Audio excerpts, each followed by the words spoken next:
you very much.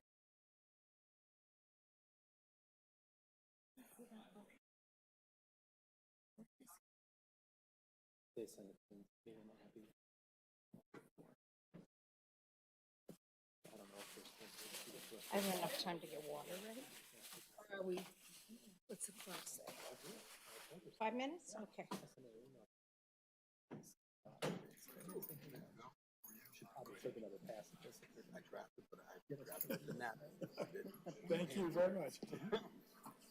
Happy birthday. Hey, Phil, Happy birthday. thank you very much. It's my grandson's birthday today. Is that Oh my right? gosh, did you hear that, Marno? It's Courtney's birthday today. Oh my My gosh. birthday's tomorrow. Okay.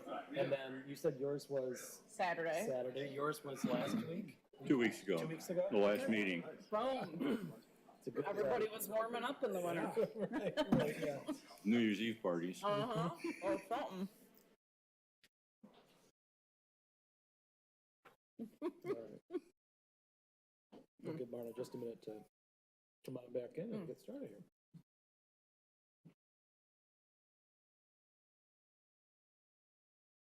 We probably looked at that clock, which is very far behind.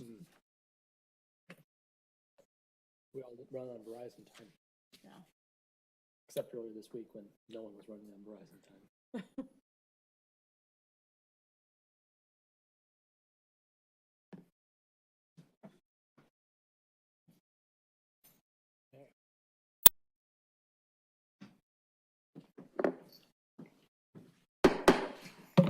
Okay, it is 6:01 p.m. We will call this regular meeting of the Township Board of the Charter Township of Meridian to order. Our first order of business is the Pledge of Allegiance. If everyone who's able would rise and join us in the pledge. I pledge allegiance To the flag of the United States of America and to the republic for which it stands, one nation, under God, indivisible, with liberty and justice for all.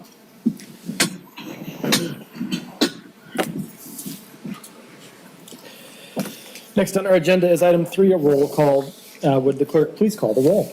Supervisor Hendrickson. Here. Clerk Guthrie. Here. Treasurer DeShane. here. Trustee McCurtis. Here. Trustee Sunland is not present this evening. Trustee Trezise. Here. And Trustee Wilson. Here. 6 board members are present. Kathy Sunland, trustee, is absent. Thank you very much, Clerk Guthrie. Next on our agenda is item 4A, introduction of a new police officer, Mr. James Spencer. And for this, we have Chief Rick Grillo here to give us an introduction.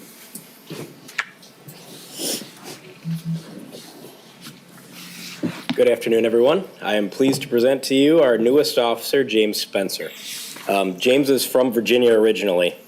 He went into the Marine Corps straight out of high school, where he served for 5 years, just to kind of show his dedication to service, not only to the country, but also to our community. After he completed his tour of duty with the Marine Corps, he went to Michigan State to study international relations, and while he was at Michigan State, he joined the National Guard, where he was promptly deployed to Syria, where he completed a 9-month tour there, before he came back to Michigan. And James is one of the success stories from our recruiting and retention program, because while he was in the Marine Corps, he became friends with Chris Lofton's, who's one of our sergeants, Chris Lofton's son. Son-in-law. And through that relationship, he was referred to us, and again, a success story because of our recruiting and retention program. So before he began his employment as a police officer, we put him into our records department for a few months just to make sure that he was comfortable with us and we were comfortable with him. Everything went really well, so we sent him to the police academy on a state grant, where he excelled at the police academy, the Washtenaw Community College Police Academy. He was named a squad leader there. He's married. He has 3 young stepchildren. What are the ages? 5, 4, and 2. Okay, I don't envy you, sir, starting a new career with a 5-year-old, 3-year-old, and a 2-year-old. Also a couple dogs, right? 3 dogs. All right, and he lives in Howell with his family. So this is James Spencer. Good evening, members of the board. Just wanted to say thank you for the opportunity to serve Meridian Township. I had the privilege of living here back when I was going to MSU, and so when I came back, I wanted to be a police officer. There's no other place I'd rather serve. So again, it's my honor, my privilege to have this opportunity to serve the community. Thank you. Thank you.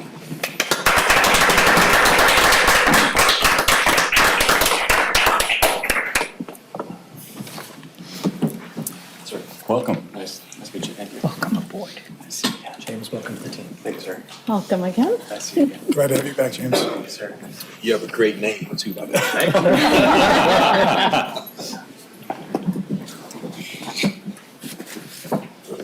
Thank you very much.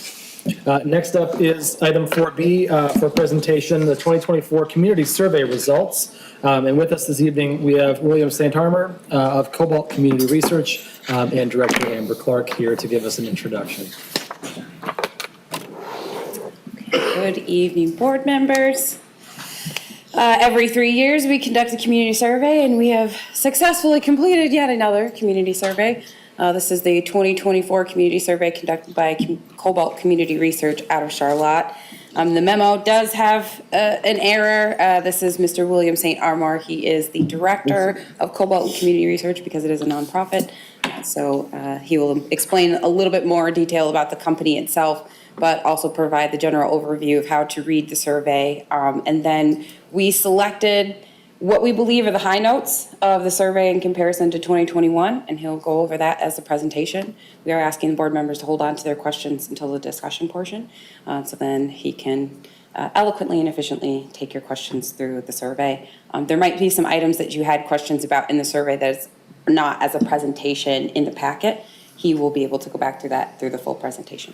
And tonight, without further ado, Mr. St. Armor. Thank you very much. Thank you. Thank you, everyone, for the opportunity to share the results with you and to work with the township. Bear with me just a second while I get the slideshow rolling. So some information on Cobalt. So we are a 501c3. We exist specifically to provide research and education for mainly small and medium-sized municipalities across the United States. We work all over, a lot of work in Washington State, a lot of work really scattered all across the Midwest. So why research matters, this is a question that's important whenever you go into these kind of studies, and so the public is aware also. One is just taking time to take the temperature of what's going on with the community, what are their perceptions and so on, is really just an excellent activity for making sure that you stay aligned with what are the values, what are the priorities as things shift as the economic, political, and social environment shifts as well. Perceptions, they do impact behaviors. You hear about perception being reality, but really the thing that goes on with the perception is it affects certain outcomes that you care about. So those outcomes include things like people remaining in the community, recommending to others, encouraging businesses to show up in the community, and all of those kinds of things. And the model that we use, while it does look at satisfaction, it's also tied into those particular outcomes and what are the things that are the actual drivers of those outcomes. Satisfaction is great, but it's a little bit fluffy. So we try to make sure that the model is a bit more actionable. Certainly, these kinds of exercises helps you improve and promote the community, gives you one more piece of community input, and it's just one piece among many. So certainly the public, if they have other questions or other comments or other things to share, this is an excellent venue. Chatting with you out in the community is another way of doing it. Engagement supports difficult decisions that you might be making. Sometimes folks are particularly eloquent or particularly concerned when they're sharing something with you. This data is a nice way of kind of putting that in context. It could be that they're right on with the pulse of the community. It could be that maybe the concern is more specific to them. So this information is really useful for that. It really is just ultimately a good practice to build trust, to build transparency, to do all of those things that you're committed to doing. So for this particular study, what were the goals? First, we wanted to support the various decisions that you're making as far as budget and policy. We also wanted to go back and look at your 2021 results and see how your performance has gone up or gone down relevant to that, because the world is a much different place today than it was back in 2021. We want to look to see if the service experiences are accurate. So you think you're delivering a certain level of service. Are you actually delivering that level of service in the eyes of the residents? And then ultimately look to see which aspects of that community experience have the strongest impact on those outcome behaviors that I talked about. People remaining in the community, recommending to others, and so on. So let me get to the bottom line, and then we can go into a little bit more detail. First of all, your scores did really well. You have a score of 78, and that's not a percentage like a school grade. This is more like a temperature kind of thing. and a 78 is a very strong score. It's well above the benchmarks. And it's also important to know that when we looked at the scores back in 2021 compared to the scores in 2024, you stayed really about the same. Statistically, you're right in the same spot, while the benchmarks dropped significantly. So that speaks well for the stability and the continuity that the township offers. I see in this particular version, some of these things shift a little bit, but when we look at the drivers of 2024 compared to the drivers of 2021, looking at the top 5, the things that were the biggest drivers this year: township services, public works, facilities and grounds, parks and recreation, and then transportation infrastructure. And that's compared to 2021, township services was still there, but community image was more of a driver, public works, police services, and transportation infrastructure.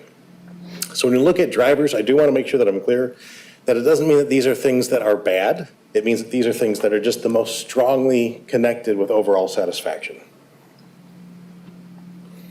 So getting to the bottom line, some of the things that folks like the most, they like the feeling of safety. They like being close to MSU. They like the schools. What to improve? So they'd like to see more development of the downtown area. You can see that in the comments. You can see that in a number of different attributes. Better roads, which is in every community that I've ever surveyed ever across the United States. More bike infrastructure, improved access for the disabled, which I thought was a very interesting thing that came up that was a little bit unique for this community.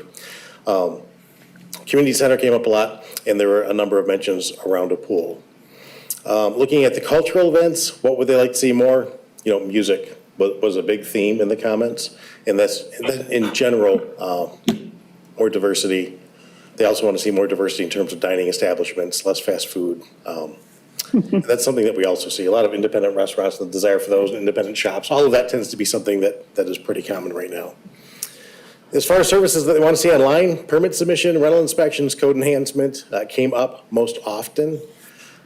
Generally, people prefer to do those kinds of interactions online instead of in person, and that's something that you'll probably see more and more as the generation starts to evolve, and the millennials and the Gen Z takes a larger and larger role in civic activities.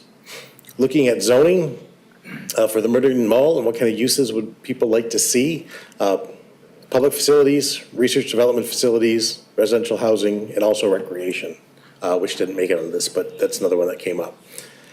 What would make the township a better place for business? Again, the downtown came up again, and also access and parking came up. And then again, lower taxes, which again, every community I've ever surveyed anywhere, that's always something that. Looking at potential amenities that they would like to see enhanced or added in the future. So more green spaces and trails. The community center came up, as well as comments around the pool. Improved access for those with disabilities. And when we looked at some of the elements around the community center, over 70% believe that it is beneficial and they would use it. And about 50% are willing to close a funding gap with a millage if the need is there, if you're not able to close it with other funding. So those are that's the summary. You've got a lot more detail in your packet. I'll touch on some of these as we go forward in the presentation, but I'd like to talk a little bit about the methodology for those of you who are data nerds. This was a random sample of 2,000 voters. We used true random to do it. It's based on atmospheric noise as opposed to a number generator kind of thing. We did 2 mailings back in July and August. People could respond either by paper and send it in a postage response, or they could respond online. We used a survey ID number to make sure that people didn't respond multiple times and to make sure that the responses were valid. So we heard back from 392 residents, which is excellent. That gives us a margin of error of plus or minus 4.9%. And the question always comes up, for a community our size, is that a good response? And for a national sample, to get plus or minus 5%, representing all 330 million of us, you need about 387 responses to have that particular margin of error. So statistically, you're in a really good spot. In addition, there was the opportunity for residents who are not part of the random sample to participate. So they could go into the portal and fill that out. Their responses were kept separate from the random sample because the random sample is designed to be a mirror of overall experience. But we do have a line in the crosstabs report that you have that details what the folks who are not part of the sample and what their particular thoughts are. And for the most part, it tracked pretty closely with the rest of the community. We did weight the data based on ethnicity as we did in 2021, and so the result patterns are very similar to what we saw back in that last survey. So one of the most important pieces that you have in the packet are these crosstabs, and this is just a little tiny piece, and it is designed scientifically to be unreadable on your screens. I'm always proud that we have successfully done that. Let that go. So it's not the data in here that I wanted to point out, it's more of how the structure of this thing is set up. So essentially, every question in the survey has its own column. And those march across in the spreadsheet that you have that rolls on forever. You can see all of those individual questions. And then we have your 2021 and your 2024 results, the weighted results in the top two lines. And then after that, each individual row is a separate demographic group within the community. And the reason that we do that is a couple of things. First of all, when you're looking at the overall results, sometimes if you have a smaller group, a smaller demographic group in the community, their results get completely washed out and you don't see what their concerns are in the overall. So we like to have this kind of detail so that you can see the voices of each individual group. The other thing this lets you do is if you were to look at the shading, and if it's consistently blue or consistently red, that means regardless of demographic group, people really have about the same experience. It's very consistent regardless of demographic group. And if you get a bit more check ring, kind of this mix of the blue and the red, that means that there was a little bit more diversity in terms of the response based on which particular group folks came from. And generally, blue scores are higher, red scores are lower. That's not necessarily good or bad, it just depends on what the question was. If we're asking how many people use the website, as a percentage, not sure that's good or bad, but if you're looking at experience, that's a different kind of thing. So just keep in mind that it does vary based on what kind of question it was. So diving into the results. So we used a 6-point scale, and this year you had a 4.8, and you had a 4.9 in 2021, which statistically is the same. On a 6-point scale, you want to see a difference of more than 0.3 to be statistically significant. So really, it's a wash. And when we convert it over into the American Customer Satisfaction Index, ACSI scale, which is a much broader kind of index, that comes out to a 78, which is the same number that it was back in 2021. When we look at the national ACSI, you can see it was a 60 for this year, and it was a 67 in 21, so it was a drop of 7 points, which is a lot. And if we look at similarly sized communities nationally, you can see a similar kind of thing. Currently at 61, it was 69 back in 2021. Midwest and Michigan overall, you can see very similar kind of patterns. So the takeaway with this slide is that, you've held the line in very interesting times. So well done. So in your packet, you have a ton of bubble charts. We love bubble charts, but it's important to know how to read these darn things because we throw them at you a lot. So basically what we do is we look at the perceived performance, so your scores, your experience scores on 1 to 6, and those are the vertical placement of those individual questions. And then the impact is the relationship with overall satisfaction. So the things that are more tightly correlated, that are more of a driver, are over on the right-hand side. So essentially things that are strategic, they have a lot of juice to them, a lot of impact, and that you're doing well are in the top quadrant here on the right side. And things that are kind of the strategic weaknesses are down here in the lower right quadrant. And it is a little bit relative. Some things kind of hug the line that are in between. But generally, if it's above the line, it is having a positive impact on your overall score and all those outcomes. If you're below the line, it's kind of eroding your overall satisfaction and all of those outcomes. The further down it is, the more it's eroding it. So this first chart gives you the full range of from 1 to 6, the full range of 0 to 1 in terms of the impact. You can see everything clumps up really up here at the top. It's kind of hard to read. And so what we do is we drop it down, we change the scale, we change the crosshairs to be in the middle of the group. And what these lines show is your change from 2021 to 2022. So if we look at the fire and medical, the tag, the label is sitting on the 2024 experience. So you can see that the score went up a little bit for fire and it also became more impactful. Still over here on the left-hand side, which means it's kind of optimized. So you don't necessarily need to increase the performance there to drive satisfaction in those outcomes. But generally it went in that direction. And you can see most of your stuff actually did go up and off to the right-hand side. A couple of exceptions, the economy. has gotten a bit softer from 2021. People are feeling kind of the ARPA money is drying up as well, so you can see that drop down. We also saw a little bit of a dip for your law enforcement. It wasn't enough to be statistical, but something to keep an eye on and maybe dig into a little bit as you guys go into planning. So we have a number of open-ended questions that were part of the survey. And one of the things that I always like to caution with open-ended comments is that as you're reading through them, you're going to see the same theme come out 3 or 4 or 5 times, or someone said something that just kind of grips you. Keep in mind that 3 or 4 or 5 times is out of a response of 400 people. So while it might be something that kind of grips your brain, you want to make sure that you're keeping in mind that the open-ended questions are designed to provide more context for the stats, but they shouldn't overpower the stats. The fact that you have very high scores and you can see what the drivers are, those are the things that ultimately should control the kind of decisions that you're making. And this is just putting kind of frosting on the cake or meat on the bones to better understand why people responded the way they did. So one of the questions that we asked is which specific barriers keep you from participating more in the areas above, so looking at certain activities in the community, or remaining 5 years from now. And so the words that are the largest are the ones that came up most often in the comments, and then we pulled those out to look at what are the themes. So time, for example, residents reported that they just don't have a lot of spare time, a lot of free time. This is something we've seen with a lot of other communities, as people are fully back to work, fully back to 2 jobs and chasing kids all over the place. Spare time is diminished quite a bit. Age, a number of residents just saying that they're elderly, so they have trouble getting around. So that speaks to the access kind of thing that I talked about a little bit earlier. And then again, as with time, busy. People are just really busy right now.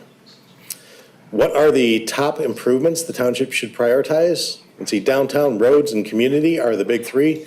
So downtown, again, it's that idea of having a downtown center, that sense of place that people would like to see more of.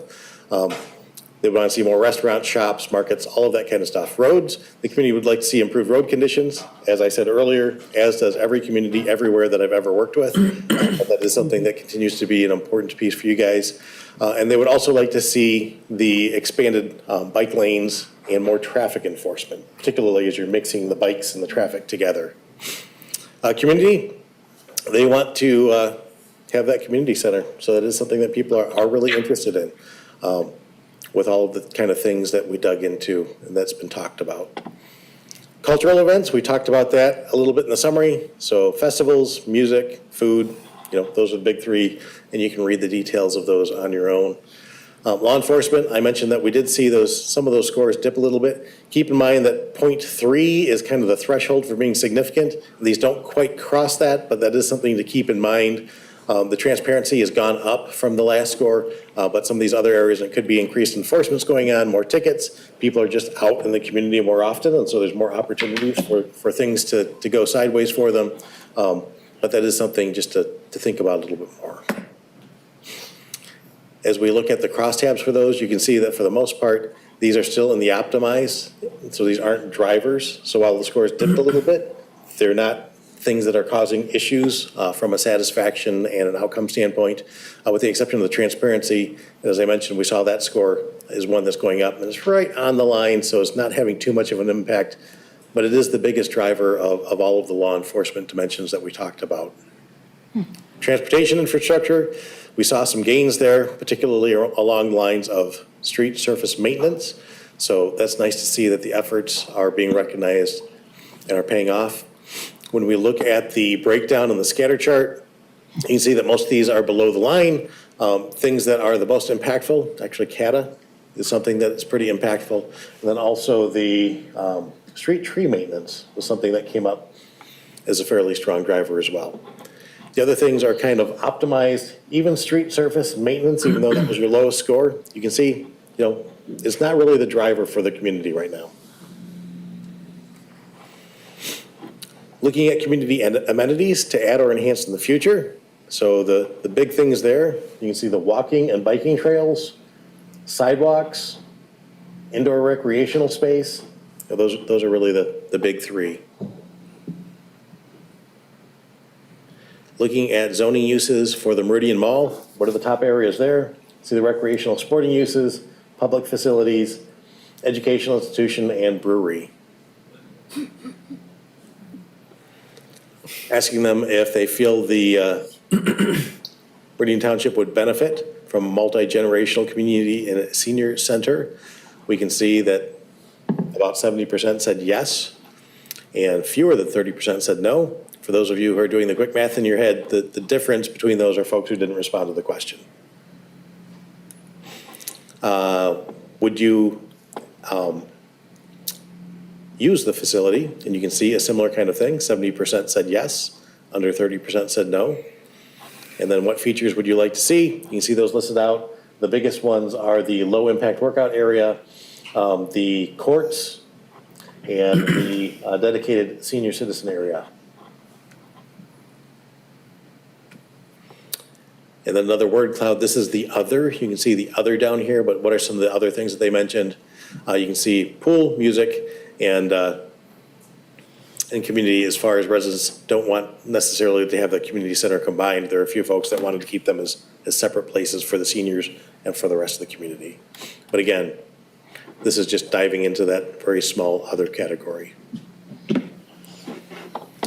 Would you support a local millage to fill the gap in financing? It was a much longer question, but you have 50% saying yes and about 43% saying no. The difference are folks who didn't respond or just needed more information.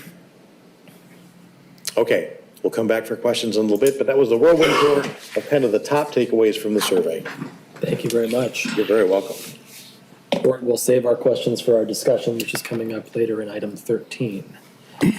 Next up on our agenda is item 5, citizens address agenda items and non-agenda items. There are 2 opportunities for public remarks this evening, now and at the end of the meeting. If you'd like to speak, we'd ask that you please fill out one of these green cards. And please remember that public remarks will be limited to 3 minutes per individual. And we'd ask that you address your comments to the board, to the board or board chair, not to any individual member. At this time, we have just 1 green card, and that's from Barb O'Kelly.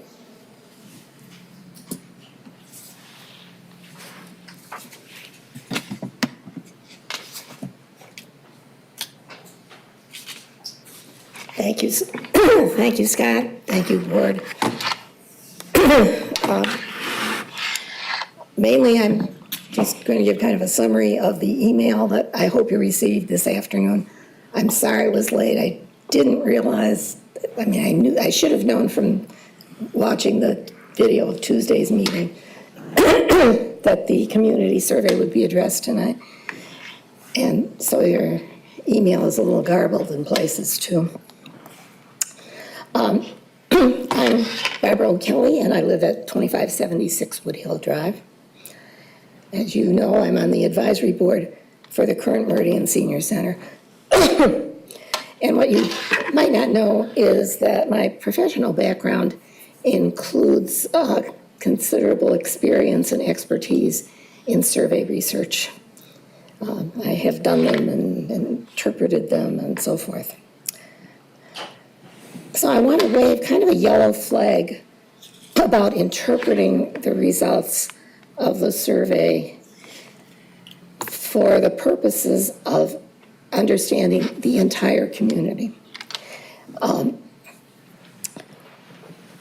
Last year at one of the first listening sessions, the survey came up, and former township manager Frank Walsh explained that they were not seeking a high return rate on the community survey.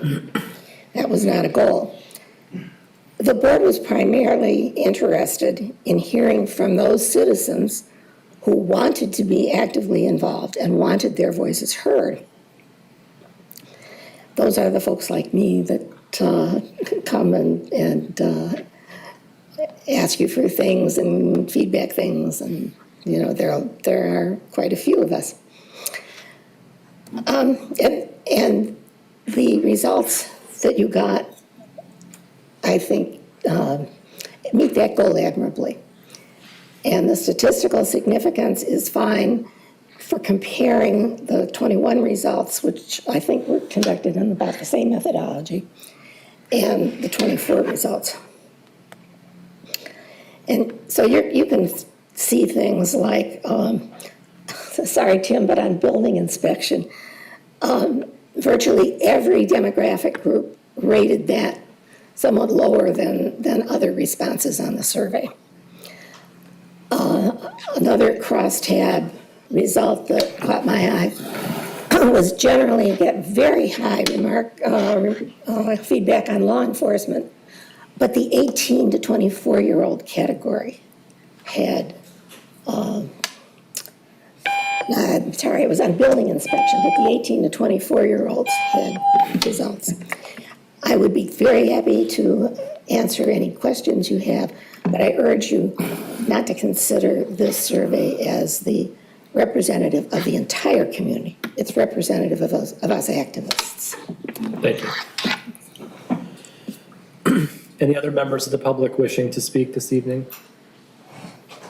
Seeing none, we'll close public comment at 6:30 PM. Next up is our interim township manager report, and we have interim township manager Tim Schmidt here to give it to us. Good evening, everybody.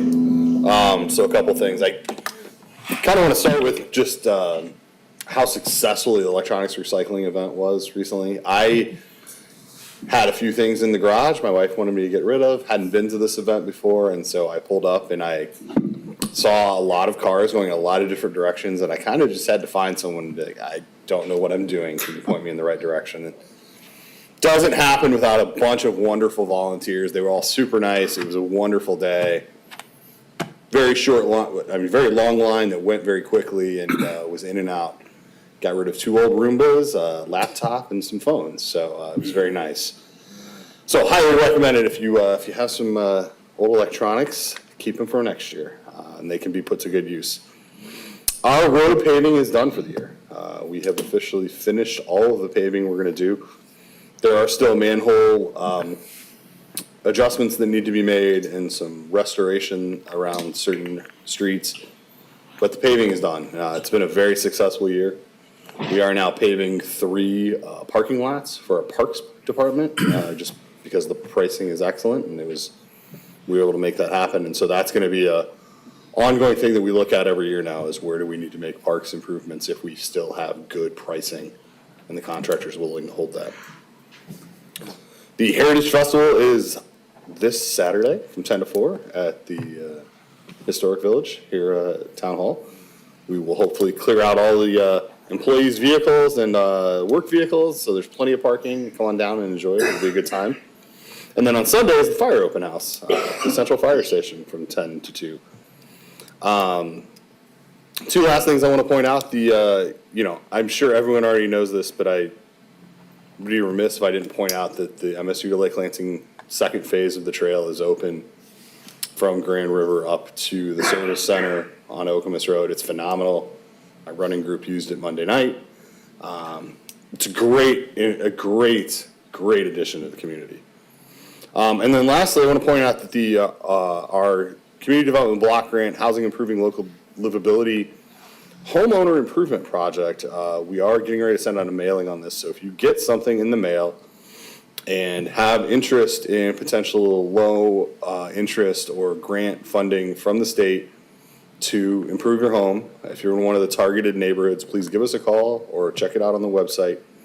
There are income qualifications, but we can walk you through all this. We have experts on board, and we want to spend the state's money here in Meridian Township. And so that is getting ready to really start rolling here. That's all I have this evening. I'd be happy to answer any questions. Board members, any questions? Seeing none. Thank you very much. Next up is item 7, board members' reports of activities and announcements. Any board members with activities and announcements to make? Treasurer DeShane. I was gone for a week of the time since we last met, but I did want to announce that I've been elected to the Michigan Township Association Board of Directors. And I believe I'm the first Meridian elected official to do that. We've been members for decades, and I look forward to bringing to it, learning from them, and also sharing with them our success here in Meridian. As you all know, most townships in Michigan are small townships, and there are a larger group, which are the charter townships, which we are, and we're in the top 15 of townships in the state. So I think they need more of a large township perspective. I look forward to providing that, as well as learning more that I can share with the board and our activities here. Secondly, Sunday was the Autumn Classic, a race in around Lake Lansing that Playmakers organizes, and it benefits Area 8 Special Olympics. Been going on for I think 40 years. Participated in it, and I want to say that it was amazing because our police officers were there, our firefighters were there providing any necessary first aid. But most importantly, we had dozens and dozens of high schoolers who were there helping out, race direction for people to make sure they stayed on course, giving out water, helping organize this big event with 1,000 participants. So I was really encouraged by that. When I was in Utah, they pride themselves as being the #1 state in the nation for volunteerism. And I can believe it. One state has to be it. If you look throughout Michigan, I would argue that Meridian Township is very near the top of communities with volunteers. I mean, you see that in all kinds of events that happen here. We'll see a lot of volunteers at the Heritage Festival. We get great turnout for, when Deborah asks for volunteers and workers for elections. And our Parks Department records thousands and thousands of hours. So I think we have a lot to be proud of here. Oh, and Trustee Wilson, who probably volunteers more than anybody at this table. Right. Probably all of us combined don't match her numbers of volunteerism. A great example of how this community is vibrant and strong because we give of ourselves, and we give so much of ourselves in our time and our talent. And it would be interesting to see if there was a measurement of community volunteer time. I'll look into that and see how we measure up. Maybe it's something the MTA could start collecting here, which communities have the largest number of volunteer hours. But we surely are towards the top of that list based on what I've seen. That's all I have. Thank you. Thank you. Other board members? Clerk Guthrie. I think Trustee Wilson could push us over the edge on those numbers for certain. You could win Volunteer of the Year every year, I'm sure. Thank you, Supervisor Hendrickson. One of the most frequently asked questions that we get is if we have the new I voted stickers from the state competition. So we do not, but the state has 2 million of these stickers, and they will be sending them to municipalities. So we're just waiting to receive them. So if you're listening and you're out there, maybe I'll do a little post on it because we do get quite a bit of questions about this. We will have that winning sticker here in the clerk's office as soon as it gets to us from the state. So have no fear, it's coming to us. Another question we get, very frequently asked question, every single election, the sticker one is new, is about absentee ballots. Has it arrived at the township? Have you sent it to me? Has it been tabulated? Has it been, like, all these questions about it? So, new for voters, absentee voters, if you're interested, you can go to the State of Michigan website, and when you bring it up on the upper left corner, there's an absentee voter notification sign up link. And so all you have to do is load that page, go to that link, sign up. It's very easy to do. It took about 30 seconds. I ran through it with the communications team here. They signed up. They were excited that it was going to be super easy to explain to everyone. So they will be letting voters know that they can sign up and they can receive notifications about the status of their absentee ballot. So that's new as well. And that website is? Oh, I'm sorry. It is michigan.gov/vote. Please. Yes, it is. I just looked at it after I said it. Yes, michigan.gov/vote. Police department. Shout out to police department. They are attending election security trainings this week, and I'm so very grateful for you and your team doing that. I really appreciate it. Also to interim township manager Tim Schmidt and deputy manager Dan Offsmer for working on election security needs for our voters and our clerk's office. They continue to work on that, and they have plans leading into the future for it. So I'm very grateful for that. Also attended the Friends of Okemos Library meeting last week, and they have a couple of interesting events coming up. Guardians of Michigan presentation on Tuesday, October 8th, and a Mud Lake, that if you know about Mud Lake and Hazlet, they have a Mud Lake Hazlet presentation on Wednesday, October 16th These events are happening at the Okemos Library, and you can sign up for them through Cattle. And then last but not least, I attended the Tri-County Regional Planning Commission meeting last week. It was my first time in attendance, and there is a lot of information and a lot to learn. But the most important takeaway from that was that this is a very welcoming group. I knew half the people, so that was great. So I felt like I fit right in. But also they discussed the Moving Mid-Michigan transportation plan. If you're not familiar with it, it's a 25 outlook of transportation needs in the region, and they are going to be doing some public educational outreaches, and they will be at the farmers market on October 2nd. So if anyone's interested, you can stop by their booth, and they have all kinds of super, did I say the wrong day? October 5th? Second, Wednesday, tomorrow. Tomorrow. And they have a lot of fun stuff, like a bike seat cover and this really cool magnetic holder for paper clips that's in the shape of a safety cone. And they just have all kinds. I have it in my purse, actually. I could have demonstrated, but you'll just have to go to the booth and see for yourself. And that's about it. We mailed out over 13,000 ballots, and we'll continue to mail them out as people request them. Thank you very much. Thank you. Other board members? All right. I will mention, let's see, I had a couple of things on there since our last meeting. Got to go to the Okemos Homecoming Parade, which is always a good time. Got to have the little one walk in the parade this year. He was very excited about that.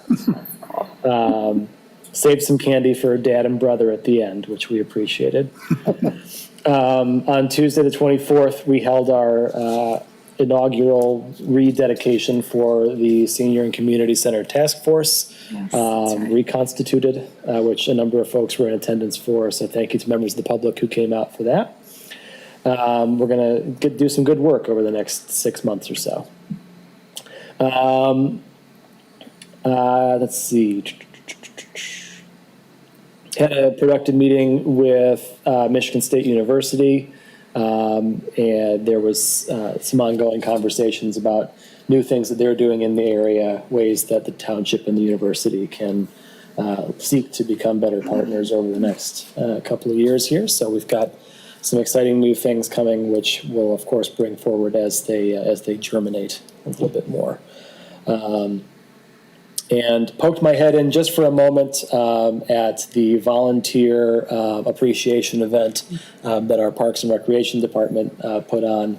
Wow, Treasurer DeShane is right. We've got a lot of great volunteers. And the Thanquet, which is a great name for it, is an excellent opportunity to say thank you for everything they've done this year. We certainly appreciate them, and we appreciate our Parks and Recreation staff who help to coordinate their activities and make it all possible. So that's all for me. Next on the agenda is item 8, approval of the agenda. Do we have a motion to approve the agenda? Trustee Wilson.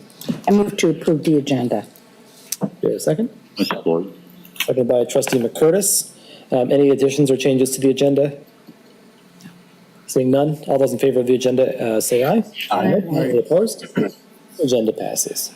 Next up on our agenda is item 9, our consent agenda. We have communications with the board, minutes from our September 17th, 2024 regular township board meeting, the bills, and one of my favorite annual traditions, setting hours for trick-or-treating, which this year are from, I believe, 6 to 8 on, Halloween.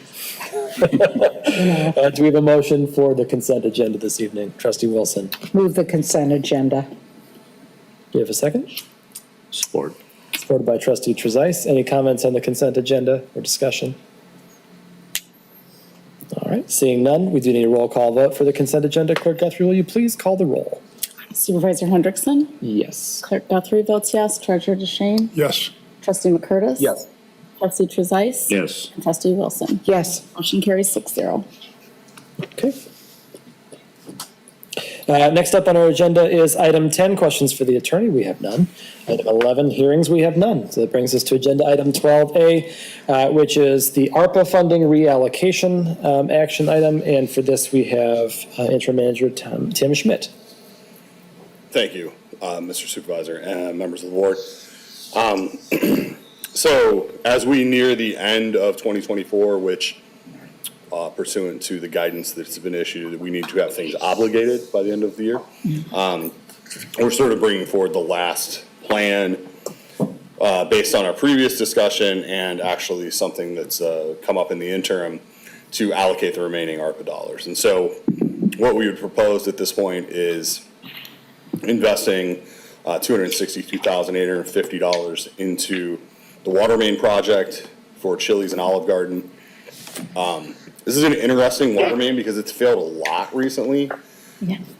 There's a lot of different theories as to what's going on, but we're to the point where we really can't clamp it. It's being replaced. This would be a good project because it really supports those two restaurants directly, because every time we have to shut it off to clamp it or fix a leak, we shut them down functionally. And so that's part one.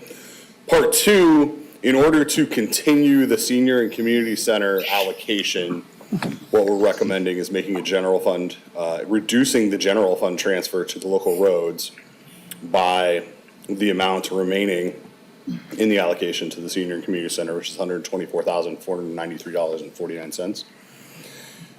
So that money would then be general fund dollars, and the ARPA allocation dollars would then go to the last tranche, which is everything else would just go to the next 2025 local road program. The numbers, approximately $226,000, would get us to about another half mile, a little over a half mile of road that we can pave next year. Further stretching our dollars that have been limited through the increases of inflation that we've seen recently. So this is trying to cover the best of all worlds based on the conversation we had previously. Director Ayani and Deputy Manager Opsman are here to answer any questions, but that is where we are at this time. Thank you, Mr. Schmidt. Board members, we have had this on the agenda before, so we are in compliance with our rules. So we do not need to suspend or anything like that. Any discussion or motions on this matter at this time? Treasurer DeShane. Thank you for this information and helping us to finally resolve our ARPA funds and get them spent and stay in compliance. I'm going to make a motion I move to reappropriate the township remaining ARPA assets and all additional interest revenue that is generated as follows, with any unspent funds as of December 31st, 2024 being appropriated to the 2025 local road program. Support. Supported by Clerk Guthrie. Treasurer DeShane. Again, seems to be a good use of it. We want to keep the funding there to continue our development of the senior center, community center project, particularly as we're asking them to come up with not just one, but two proposals now, but also making sure we don't ignore the roads. And as we heard from the survey, both things are very important to our voters. Thank you, Clerk Guthrie. Well, it's prudent use of funds. I mean, if we collapse from underneath, we're going to buckle up above. So it's a good use of township dollars. Okay. Trustee Trezise. The only question I have is, Mr. Schmidt also mentioned the $262,000 for replacing the water main. Does that have to be in this motion as well? So the actual allocations are on the next page. So that chart is functionally what the allocations will now be. So that takes into account the water main replacement project, which is the last line in green. So the motion should actually be to adopt the expenditures on page 2 of the presentation to include all of that. It says as follows. I think that's more or less what the motion was as follows. Oh, okay. I didn't read it. Okay. Any further discussion on that? Okay. Okay, Trustee Wilson? I would just like to ask the manager, where we saw not full utilization of funds that we allocated, were we able to bring those costs in for a lower amount? Or did some of these projects just not happen? So the affordable housing item, which is the bulk, Yeah. that $86,400 is our match for the chill. So that Yes. came in exactly where we anticipated it. The software for community planning and development did come in substantially lower than we expected. Good. And actually, we might even be a little lower than that. So Deputy Manager Opsmer might get a few more dollars for the roads out of us. And the fire department item came in low as well. That was a previous, we shifted those dollars around previously, but that also came in low. The historic village, they are still working to get everything under contract, but they expect to be able to expend all those funds to continue the work on the maintenance of the historic village. So they will continue? They'll use the Yes, whole they had a 150? number of other items that we asked them to get bids for recently, and Director Wazinski is here this evening and can speak to that. But they anticipate being able to spend those funds, being able to have them appropriated by the end of the year Okay, and spent in the following year. all right, great, thank you. Other board members? I'll add that, one of the things we heard about recently during our budgetary discussion was the need for, lots of upcoming projects to be completed through our water and sewer fund. And it makes total sense to invest in our infrastructure with the ARPA money. And, this is money that we were going to have to spend anyway with a failing water main. We might as well use this mechanism and allow ourselves out of the water fund to tackle additional projects next year with the water fund money that would have otherwise been spent on this. Absolutely. So very pleased to have this be the solution to the problem this time around. Treasurer DeShane. To that end, I'm glad you brought that up because we have a substantial rate increase for water next year. We're going to get a lot of pushback from it, and it helps that we are taking funds that are available to the water department to reduce the amount of increase necessary to maintain our high-quality water system. So we're investing monies we have to keep those rates from not going even higher than they have already for 2025. Thank you. Any further discussion? As this does include a budgetary or a monetary allocation, it requires a roll call vote. Clerk Guthrie, will you please call the roll? Clerk Guthrie votes yes. Treasurer DeShane. Yes. Trustee McCurtis. Yes. Trustee Trezise. Yes. Trustee Wilson. Yes, And Supervisor Hendrickson. Yes. Motion carries 6-0. Thank you, Madam Clerk. Thank you. Thank you. Next up on our agenda is item 12B, the third quarter budget amendments. We have Director Ianni here from our Finance Department to talk. Could you ask them to run the computer so we can get? Oh, yes, I'm sorry. If you would please bring that presentation back up. Director Ianni is here to talk about the third quarter budget amendments. It looks like Manager Schmidt will get our projector up and running again here while we do that. Dante. Mr. Supervisor, members of the board. Basically, I pulled together a set of third quarter budget amendments based on some things we didn't expect at the beginning of the year. You noticed in the third quarter budget amendments, the biggest item you probably saw on that list was the fire truck. yeah. Which was previously approved, but it's about $950,000. The way we handle that is transferring funds from the general fund into the motor pool to cover that purchase. And that way we wouldn't have to borrow any additional money, incur interest costs. But it does create a budget variance of about $950,000, which is the main source of the difference in this quarter's budget amendments. There are some other overages in a few areas. Most of them are relatively minor. There were some additional costs for personnel in some areas. Some additional bills that we got for our drains after we had changed them, I think, in our second quarter amendments. Then also there was additional costs for some of the park paving at Marshall Park and Ted Black's Woods. So if you look on page 2 of that, the attachment, you can see that as well. But those were some of the other variances for the general fund. One item that has been positive across all of our funds are interest rates are still high. So you're able to have a positive variance on interest in almost every fund. That's come ahead of budget. You will notice also that I did reallocate the ARPA dollars based on the presentation today.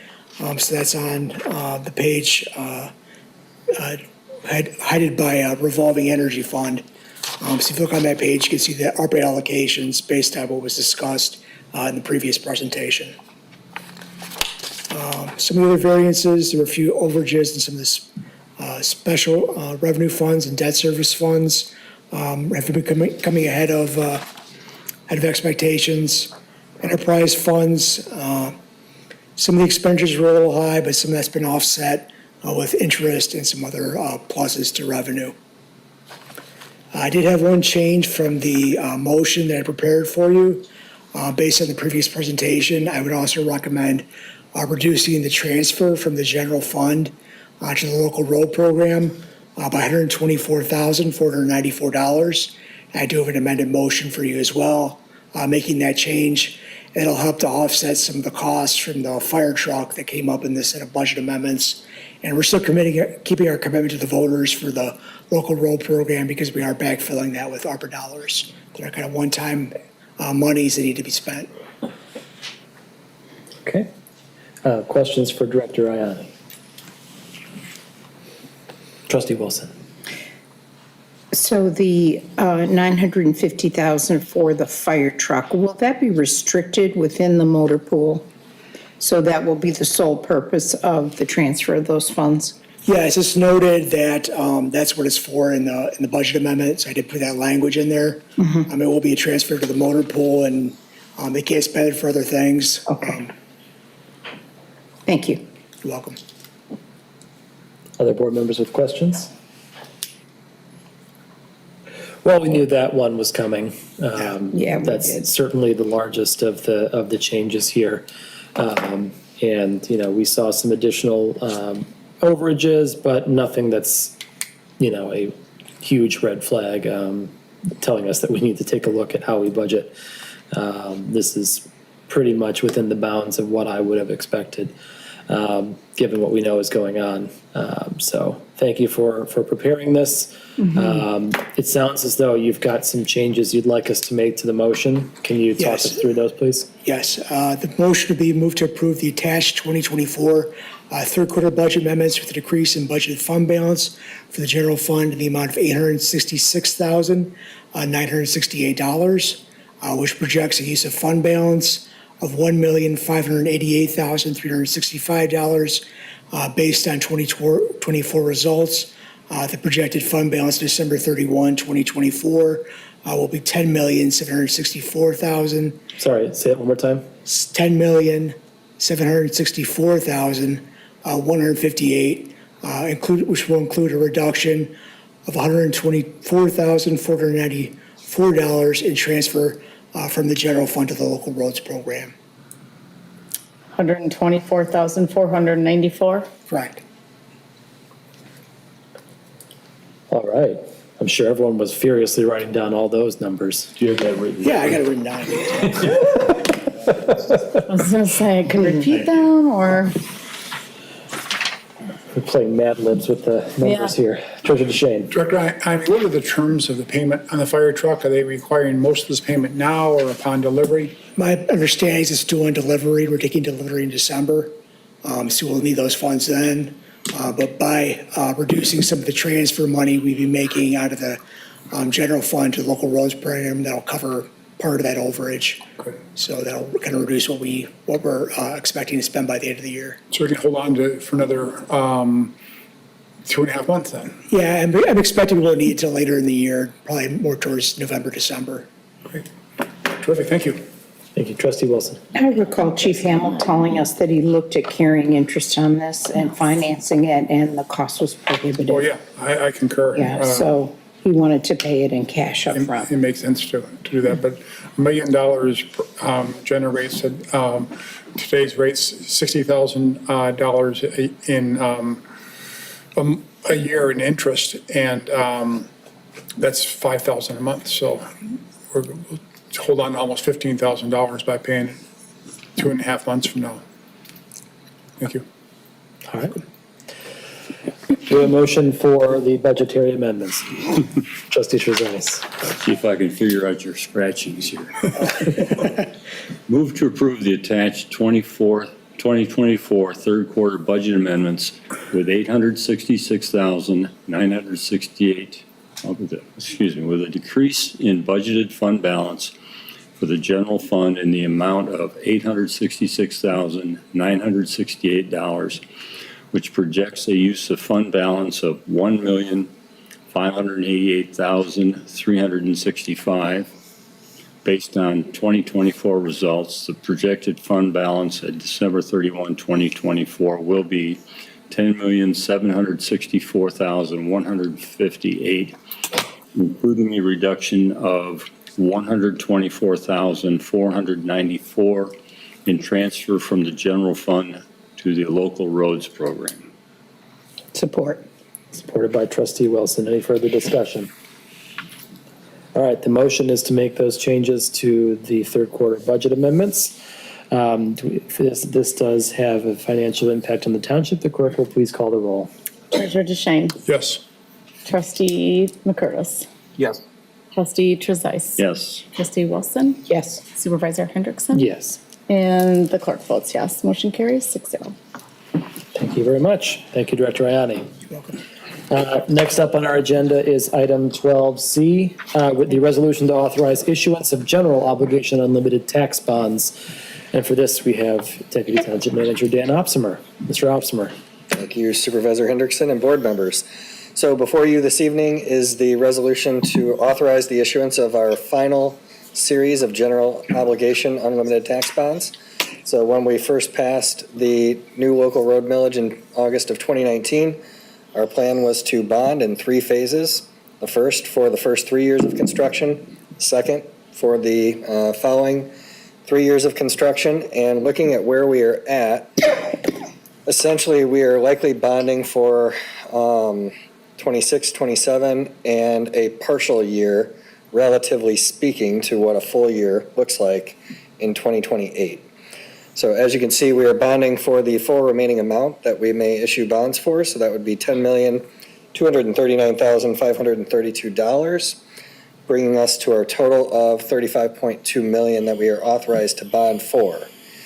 So roughly speaking, the program depends on the year when you look at the actual expenditures, but we've been anywhere from $3.5 million to $4.5 million in spending each year. So we will probably exhaust the vast majority of the funds by the end of the 2027 construction year, which is good because we do have to spend a certain percentage of these final bonds by the end of 2027. And we also have to obligate 5% within the first 6 months, which we will have obligated in December and January when we sign the first contracts. So more or less, we are looking at bonding for the 26, 27, and a partial 2028 construction year, which will conclude the first 10-year road millage. We are looking at being able to pay down the bonds with the revenue we collect on the tax bills that go out in December of 2027. So 2028 revenue will pay the bonds down, and we're on track to have the millage rate that final year just below 1 mil. That's what we currently project. That'll obviously depend on the tax base and how the tax base grows over the next couple of years. So that is more or less what is before you tonight. We have a target for issuing the bonds on November 21. We have our upcoming rating call with S&P and also some preparation calls with our council, bond counsel, and MFCI, the firm that always helps us with our bonding. More than happy to answer any questions that the board may have this evening. All right. Board members, any questions on this? This is the first time we have it before us, so we will ask to suspend our rules to take this up this evening, and then we can get into the discussion. Trustee Wilson. Move to suspend the rules to take up the resolution to authorize issuance of general obligation unlimited tax bonds. Support. Supported by Treasurer DeShane. All those in favor of suspension of the rules, please say aye. Aye. Any opposed? Motion carries. Our rules are suspended. Now, on to this issue. Any discussion on this matter before us? Trustee Trezise. Our community committed for this 7 years ago, 6 years ago, and this is just to carry out the continued road program that we've continued to fund through this, as well as general fund contributions. And I see no reason that we shouldn't go forward with it and continue the program going to the extent we can. Anyone else? Treasurer DeShane. Just to be clear, the millage dropping by half a mil last year is due to our increased property values, which are collecting more revenue than initial, that was anticipated when the millage was first passed, correct? So we have not reduced the millage rate yet. We still are levying the full 1.9429 mils, I believe it is, if I double check the millage language. Yeah, we've levied the full millage rate each year. Right. But the last year that we have to levy this millage, which will be when the 2027 tax bills go out, we currently project that we will be just under 1 mil. Okay. So we'll roughly have to levy slightly over half the fully authorized millage rate to finish off paying down the bonds when that time comes. At which point, we'll also be probably having a discussion about we will not be able to renew this because it is a debt millage, so we can't renew it. But we could pass a millage and propose a millage to the voters of Meridian Township that would have a very comparable millage rate, for instance. And based on the great results we're getting and the feedback the survey showed that our residents are seeing the improved roads, recognize that, I think we could make a good case for them in 3 years to issue another 10 years of bonds. But this is the same math. This last year being a little bit more than half, it's the same math that allows us to have a reduced fire station millage this year and pay that off really because we've been very fortunate here. Our housing values have increased significantly above what the bond pros expected, and most communities would have occurred. And so the benefit is that we can scale back these millages at the end, or in the fire station debt, eliminate a couple of years of that. Thank you.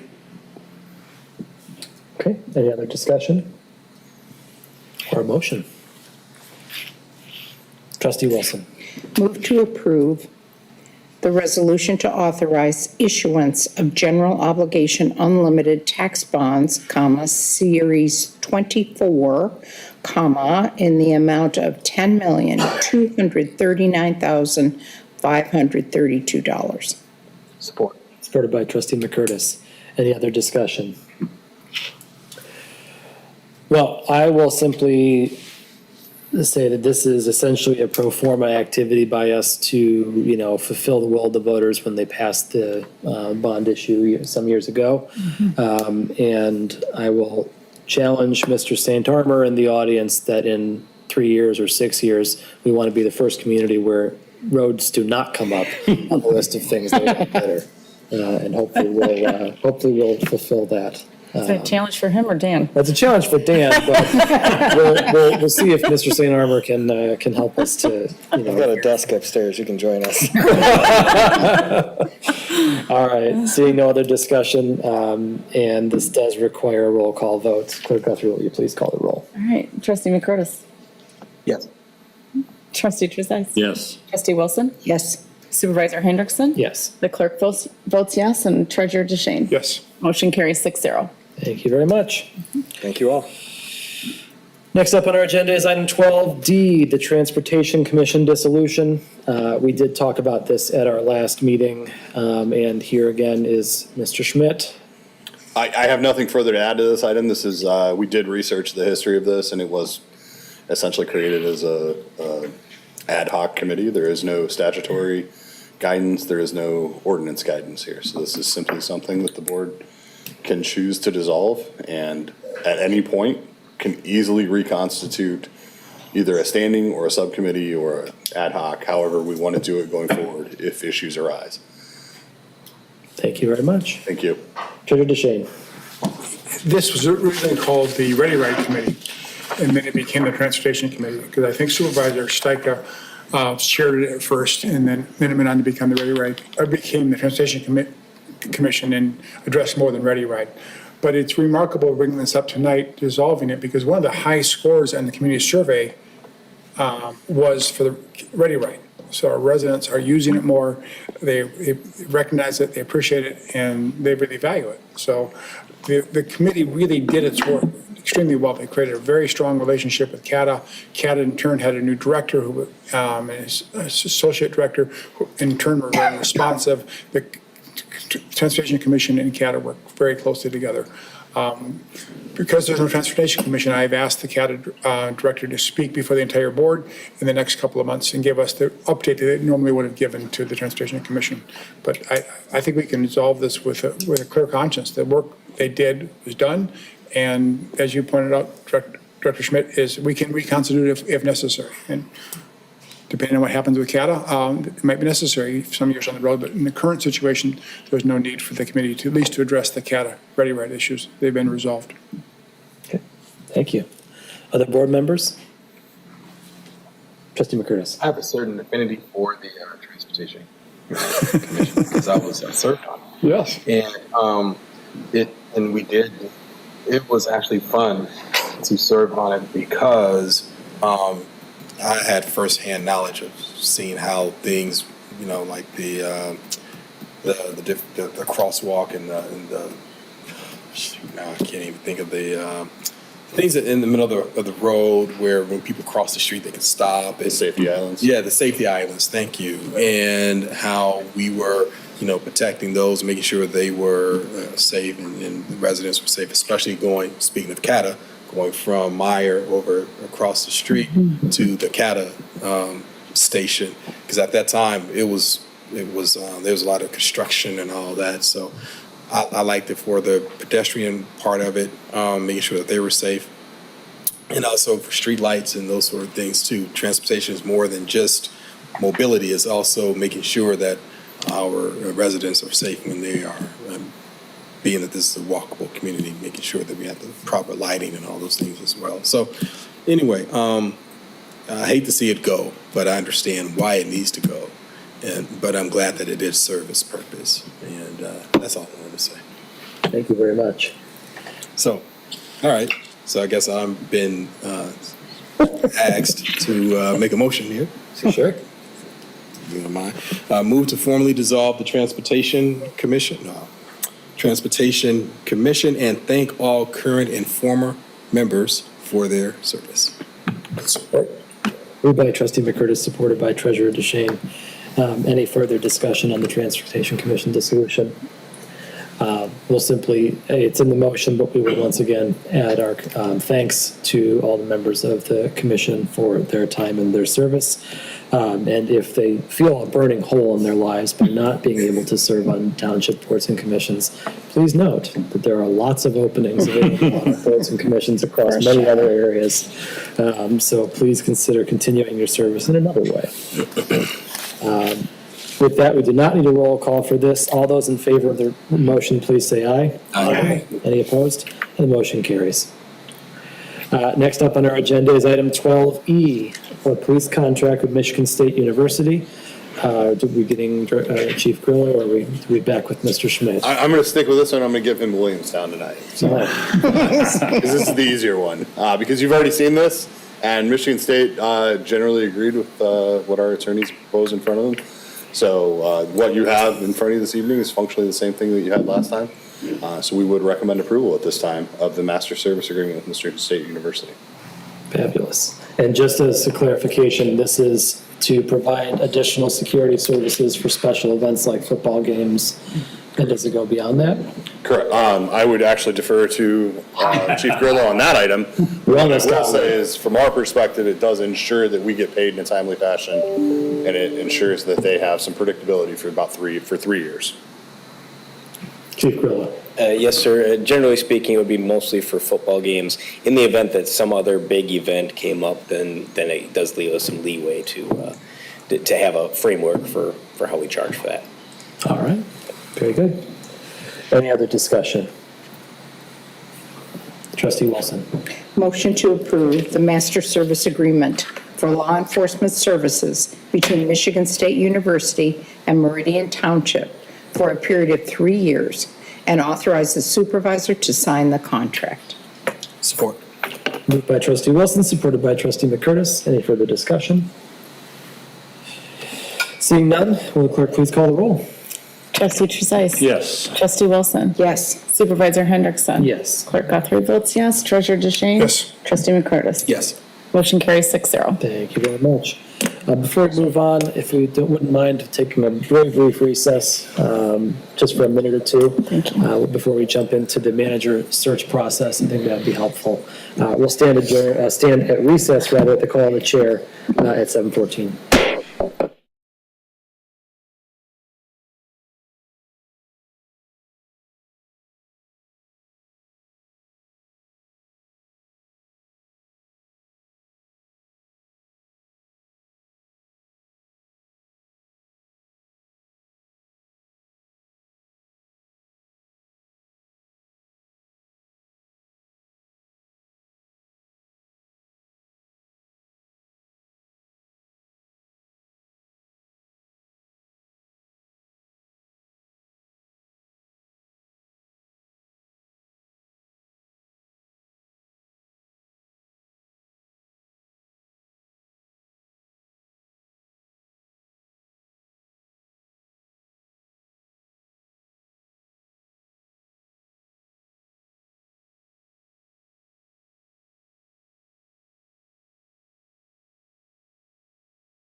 You get like a variety pack when you get them ordered, so. Nice. How quick to get it done. Yeah, right. All right. Here we find ourselves. Oh, yeah, yeah. Come back. Yeah. All right, we will call the meeting back to order at 7:21. Our next agenda item this evening is agenda item 12F, the Township Manager National Search Process. And with us this evening, I'm sorry. We have a couple of dates in a schedule, a timeline rather, to look at and consider, as well as the job posting. Members, you did have posting at your place. It's been slightly updated, so please be aware of that. And with us this evening, we have Barbie Seegers, thank you, from Amy Cell Talent, who is here to give us a brief presentation on what they've put together. Oh. Yeah, well, it's great to be here. Good evening. And just wanted to really gather your feedback on the job description, timeline, and confirm. I know we need to confirm compensation ranges. We need to confirm interview dates. Do you want me to go through like our whole process? Do you want to just go through the job description and start talking and making some edits? And I think let's start with the schedule as it, Sure. And then we'll move on from there. Yeah, great. So the current schedule we have, and these are tentative dates, it's dependent on when the posting actually goes live and we post it. So supposing we post this tomorrow, it would go live. We like to keep those open for 30 days, roughly a month. It would close end of October, so October 30th. We would then have all the candidate information to you on November the 5th. Our assessment process is extremely thorough, where we have, they submit their resume, we have written surveys that we send to those to help us further screen down. We have video interviews that applicants will go through. We do background checks, we do in-depth cyber reviews, we do phone interviews. So the process is extremely thorough. We give all that information to you in a spreadsheet with links to resumes, links to the survey, so you have access to all of that information. We'd like to submit, depending on the amount of resumes that we receive, we'd like to submit between 7 and 9 resumes or applicants to you. Sometimes that can go as high as 10 if we have a really large response. But I would say 7 to 8 is the average. On November the 12th, you will review candidates during a closed session. And then you will determine who you want to bring back to interview. You can bring back 3 people, 4 people, 5 people. It's really up to you based on the quality and quantity that we submit. This is first round interviews. We're now into November 21st, 22nd, or the week of December the 2nd. I would say the sooner is always better. There's a lot of searches going on. There's a lot of, usually people are interviewing for multiple positions, and in the past we have lost really good candidates to other communities just based on interview like timeline and dates. So I would urge the earlier interview date if it works for everyone, but we can certainly discuss that. And then we would provide that feedback from the interviews to you. And I guess that date is to be determined based on the date that we decide to interview. And then council determine next steps. Okay. So I think, having heard the sort of the presentation of the schedule, let's keep that in mind as we consider what's in front of us in terms of the posting.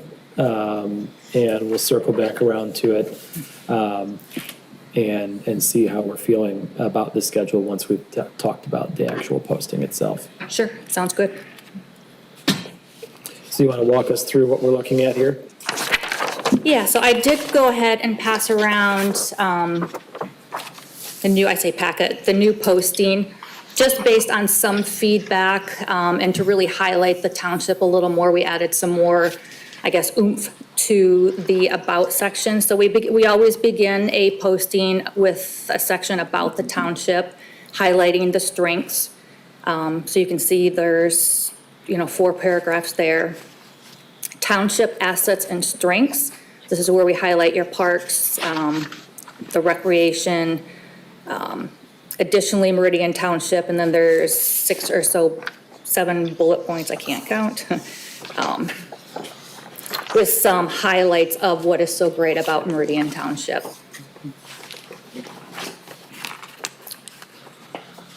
And if you have suggestions, feedback on how something's worded, that's what we're here for tonight, is to really just nail down those nuances with words and how you would like this to read.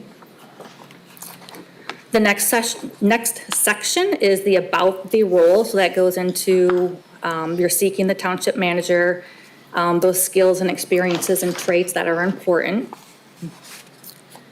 highlighting the key responsibilities, and then there's bullet points based on job description there. And then we always include a section, key challenges and issues, and those are just those issues that I've heard tonight, the senior center, roads, the big issues that you guys have been speaking about prior to us coming here. The About You section, we like to keep this short and sweet. We like to really try to be more inclusive and try to attract as many applicants as we possibly can. You'll have people that apply that are underqualified, you'll have people apply that are overqualified, but really we want as many to apply as possible, and from there we weed them down or screen down. That's why you don't see a ton of information. This is more sort of a marketing post. It's really encouraging people to apply. So that's the gist of it. Do you want to go back through sort of the main sections and gather feedback, make any edits if necessary? Yeah, I think there's certainly a lot to consider here, but we can talk through some, general ideas and edits if there are any. Treasurer DeShane, I saw your hand a moment ago. Sure. Appreciate this posting. I do have a few suggestions and see if the board agrees with me on these or not. The second bullet is a financially strong community that has had 11% growth according to 22 census. I think we need 2 statements there. I would like to say is a financially strong community which represents 22% of all the taxable value of Ingham County. That's a remarkable figure. Wait, can I back up? Which bullet point are we on? The second bullet point. On page 2. Page 2. On page 2. Yep. Thank you. Sorry. That second bullet, Okay. turn that into, I'm suggesting 2 bullets. It says, is a financially strong community which represents 22% of the taxable value of all of Ingham County. According to the 2020 census, is that accurate? Well, the second sentence would be, is a dynamic community that has had 11% growth, Population growth. population growth, according to the 2020 census. So both our population is increasing and other communities are shrinking, and our taxable value is increasing, and we're almost a quarter of the entire county. Those are my 2 suggestions for the bullets. And then moving on to about the role of the township manager. Second sentence says this manager must be excellent communicator and listener, of course, and be able to facilitate a collaborative relationship with the township board. I suggest a comma there, and manage the staff. I think we're looking for a manager he needs to collaborate with us. Right. He needs to manage the staff, so. And then the last 2 suggested changes under key responsibilities where you say oversees the daily operation. I think supervises the daily operations is a little bit stronger. Okay, And so instead of overseas, we want to put supervises? that would be my suggestion. And then the third bullet, rather than saying supervises, I would say manages non-elected township employees, either directly or indirectly through township heads. The rest of the description is fine, but that first verb, I think, is important. Okay. I mean, The township manager oversees the day-to-day operations, correct? He manages the data, he leads the staff. So I would, instead of the word manage, I'm sorry to interrupt Treasurer DeShane, but I did, but instead of manage the staff, maybe leading the staff, because we really need a leader to come in here, manage the day-to-day operations and lead the staff, would be my suggestion, instead of the word manage twice. no, I'm not suggesting managing twice. I'm suggesting we use it in the third paragraph because he is managing it. Of course, in that process, is also a leader. Yes. In terms of oversee, this board, in essence, oversees what's going on in the township by the manager, and we directly oversee the township manager. I just think oversee is a little bit soft of a term. Oversee, someone can oversee in their office and never come out of their office, okay? We want someone who's actually supervising operations out there in the field, looking at the work being done and offering insight and taking feedback and so forth as a supervisor of it. It's just as our supervisor manages this board, he is supervising the operations of the township. Okay, Those are my suggestions. Thank you. thank you. Thank you.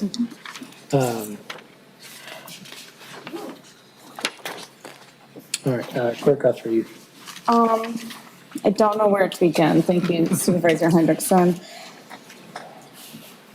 I feel as if the township manager posting, I feel as if this first page is supposed to be a flyer showcasing the community, like a one-page flyer. And I feel like the posting for the manager is getting buried in this. And I feel as if we have this one-page flyer or description about the township that has many redundancies and has, I have too many edits to even know where to begin with this. But it should be a one-page flyer. These bullet points go into the second page. I think we're losing the very essence of the importance of the posting of the position by the time we get to the middle of about the role of the township manager. I feel like that should be at the top of the page, that we shouldn't have it. I feel like there should be a one-page flyer in front, and then you have the role of the township manager is the next page. And these are the things that we're looking for in the next Meridian Township manager to lead Meridian Township into the future to be a sustainable prime community. Period, end of story. This is what we're looking for. And so I have a hard time with this because I feel when I look at this, I am lost. And I feel like I want to start over because I'm losing the importance of meeting the next leader for this township, for this team, for this township board. And I don't feel as if I read it in this document. And so my apologies, but I have a lot of edits on here, so I have a hard time during a board meeting being able to say, well, we need to strike this, we need to strike that, because I have sentences of redundancies that are stricken. I have contradictions that are stricken. For instance, in the very first sentence, it says we have Hazlet and Okemos, and then it says, well, we have Hazlet and Okemos, but we also have East Lansing and Williamston. It's a complete contradiction, because in the first sentence, we only said Hazlet and Okemos. And then we added East Lansing and Williamston in the last sentence in that first paragraph. And so I feel like there's a lot of contradictions in here, redundancies, and we could pare this first page down a lot to say, this is Meridian Township, and then the second page starts with, we need the next township manager to lead us into the future, and this is what we need, and this is who we're looking for. And I feel like it's lost in this document. Thank you. That's more so to the board, not to. And I do want to say, we do have a brochure that we have a brochure we sent over. It's a one-pager. I And saw we them. use, yeah, and the wording on it has to change based on, so there are edits and sort of feedback that we received. And the branding, because it doesn't even meet the brand standards. It totally destroyed the swoosh, it destroyed a lot of the brand standards that are required for Meridian Township. They're on the township website that were changed. And so I saw the brochure, and it does need a lot of work as well. Yeah. Thank you. Thank you. I think that certainly any documentation that gets submitted out into the public should probably be run through our communications office Sure, we can do that. before it does, to make sure that it's meeting the standards that we've set forth for our design, for design purposes. Now, stepping outside of the aesthetic, I agree that there's a lot in here that I felt, I agree that I don't know how, you guys have done this 1,000 times before. This is my first time certainly looking at, a position posting of this type. And perhaps an introduction to Meridian Township in this way is more or less on par with what you do for everyone else. But, what this reads to me is as, based mostly on the interviews that were completed with Amy Cell Talent, between them and the board and some key members of staff who weighed in as well. And, we've got a job description that my understanding was that, our comments were built upon that foundation, right? We were adding to something that already exists, adding, the stuff that's not found in a job description, if you will. And, did you incorporate that into this document in a way that I'm not seeing?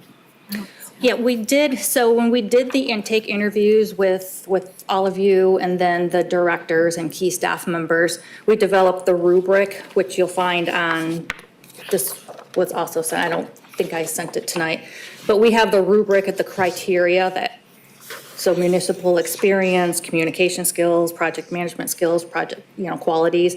We put all that in a rubric into must-haves and ideals. Based on that is how we create the job description. And the job description is more marketing focused than you walk into, your first day, here's your job responsibilities, here's your duties.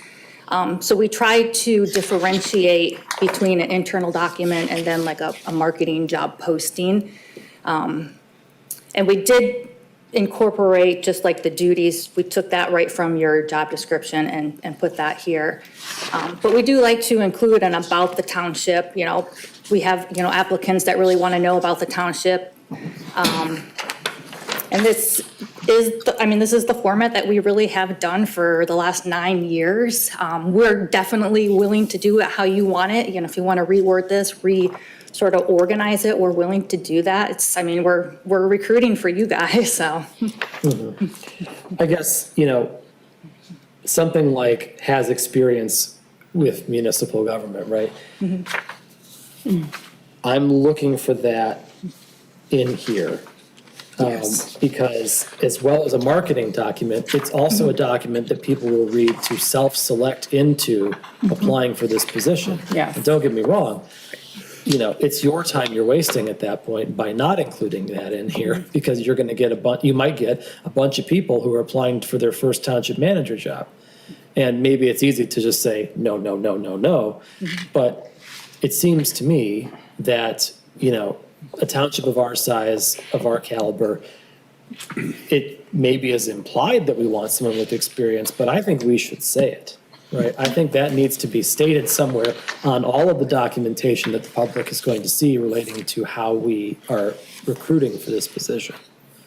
Now, I could go on and on about some of the smaller tweaks, including the one that really stood out to me was Chief Grillo. Perhaps you can nod or not. Was it the Municipal Association of Chiefs of Police that offered the accreditation? Yes. It was, thank you, all right. Michigan Association of Chiefs. Yeah, I think I've only ever heard of it as the association, so that had me stymied, but also constructing a solar array. We're constructing lots of solar arrays. We're intending to, what the following clause says, replace all township power, and that comes with quite a few, not just one. But it felt to me like a lot of this was pulled off of, publicly available sources, which I get it is an easy way to go about getting the job done. But it didn't feel like a whole lot of attention was put into this, into tailoring this to be Meridian Township specific. And that to me gave me a lot of pause. We're happy to go back to the drawing board and write this as you want written. I mean, if we've missed things, like that's what we're here for. We're here to collaborate and get your feedback tonight and to make these changes. Okay. So, I mean. Trustee Trezise? I have been through searches like this several times, not for municipal positions, but as with school board superintendents. And it is customary to have a description of where you're going, because part of what we're doing is selling the township to the applicants. But I agree, there's stuff left out of here, like what we're expecting as far as qualifications. Now, you did prepare, or I do have a copy of the township manager's job description that has much of that information. And my question was that part of this process, or was it going to be part of this process?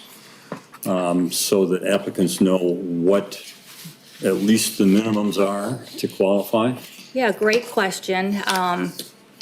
And like I said, we will do what you want us to do as far as putting that in there. We typically do not put in a posting the number of years experience because we're trying to be inclusive. And like, if someone has 9.5 years of experience and you're saying you want 10, that person may not apply and you may lose out on a really good, applicant. We really have finessed sort of like our screening process that if, we can very quickly point out, recognize if someone is brand new in their position. We can recognize if someone's, been in the position 15 plus years. If you want it stated in their years of experience, we certainly can do that. Not necessarily going there, but it should indicate significant experience in a high-level management position in municipal organizations, something like that, Sure, we can add that. Somewhat vague, but still gives them an idea that if you're just out of school with your master's in municipal operations or whatever, you probably aren't going to qualify or be a good candidate for this position to come in at the top of this organization. So some massaging there. The other thing that hit me right off the beginning is actually Meridian Township doesn't have any small part of East Lansing or Williamston, because that's a totally different legal entity. We have portions of their school district, we have portions of their mailing addresses, but we do not have portions of East Lansing or Williamston. And so that's kind of confusing to me, and it's mentioned a couple of times. But I do agree there should be a description of the township, our assets, why you'd want to come here, as well as a better description of what we're looking for in candidates that we would consider. And not necessarily down to the granular level, but at least give them something to know that this isn't an entry-level position. Thank you. Trustee Wilson? Nor do I think that a public health degree is going to help anyone with this job. So I'm not sure why that would be in there. My biggest concern is that it's poorly written. It's redundant, where you say at the end of the first paragraph, a small part of East Lansing and Williamston collectively contribute. And then the very next sentence is a small portion of East Lansing and Williamston are also within. It's not, I'm not sure how to characterize it, but the writing is not particularly professional. a destination for raising families since before the turn of the century. Which century are we talking about? Because we've been here since 1842, and we've been raising families here since 1842. And that's an important thing. But my biggest challenge here is that township assets and strengths, you focus entirely on the parks area, and then additionally is all the meat. This is what we do. These are the important things that we do, that we have a good tax structure, that we have a high-value tax structure, that we are 22%. I mean, that should be near the top. To me, the parks are great, but they're a minimal part of what goes on here. So this whole thing, I think, in terms of our assets and strengths needs to be reworked with the proper items at the top. So honestly, I would rewrite it, and maybe that's what you're asking. I'm disappointed. When I spoke during my interview with Amy, I was really specific about the things we were looking for, including 10 years of experience. So I'm hearing you say, if somebody is 9.5, they won't apply. So maybe not 10 years, but significant experience is important. Trustee McCurtis. I'm not gonna go through everything that everyone talked about, but the biggest thing that stuck out like a sore thumb, I wouldn't say the biggest, but one of the biggest things, or at least confused me, was the about you.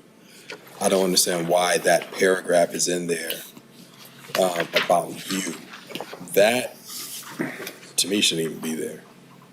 You are a seasoned, and the way that it's written, it just shouldn't be written that way. I've been on a lot of interview panels and stuff, and when we have descriptions and, applications and job descriptions and that sort of thing, that about you, it just doesn't belong.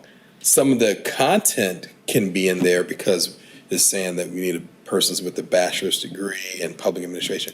That's the part that probably needs to talk about the years of experience and all of those things. And I agree with Martin. I don't know why public health is there, but that's that paragraph right there. I mean, in addition to everything where everyone else said, I just wanted to point out the about you.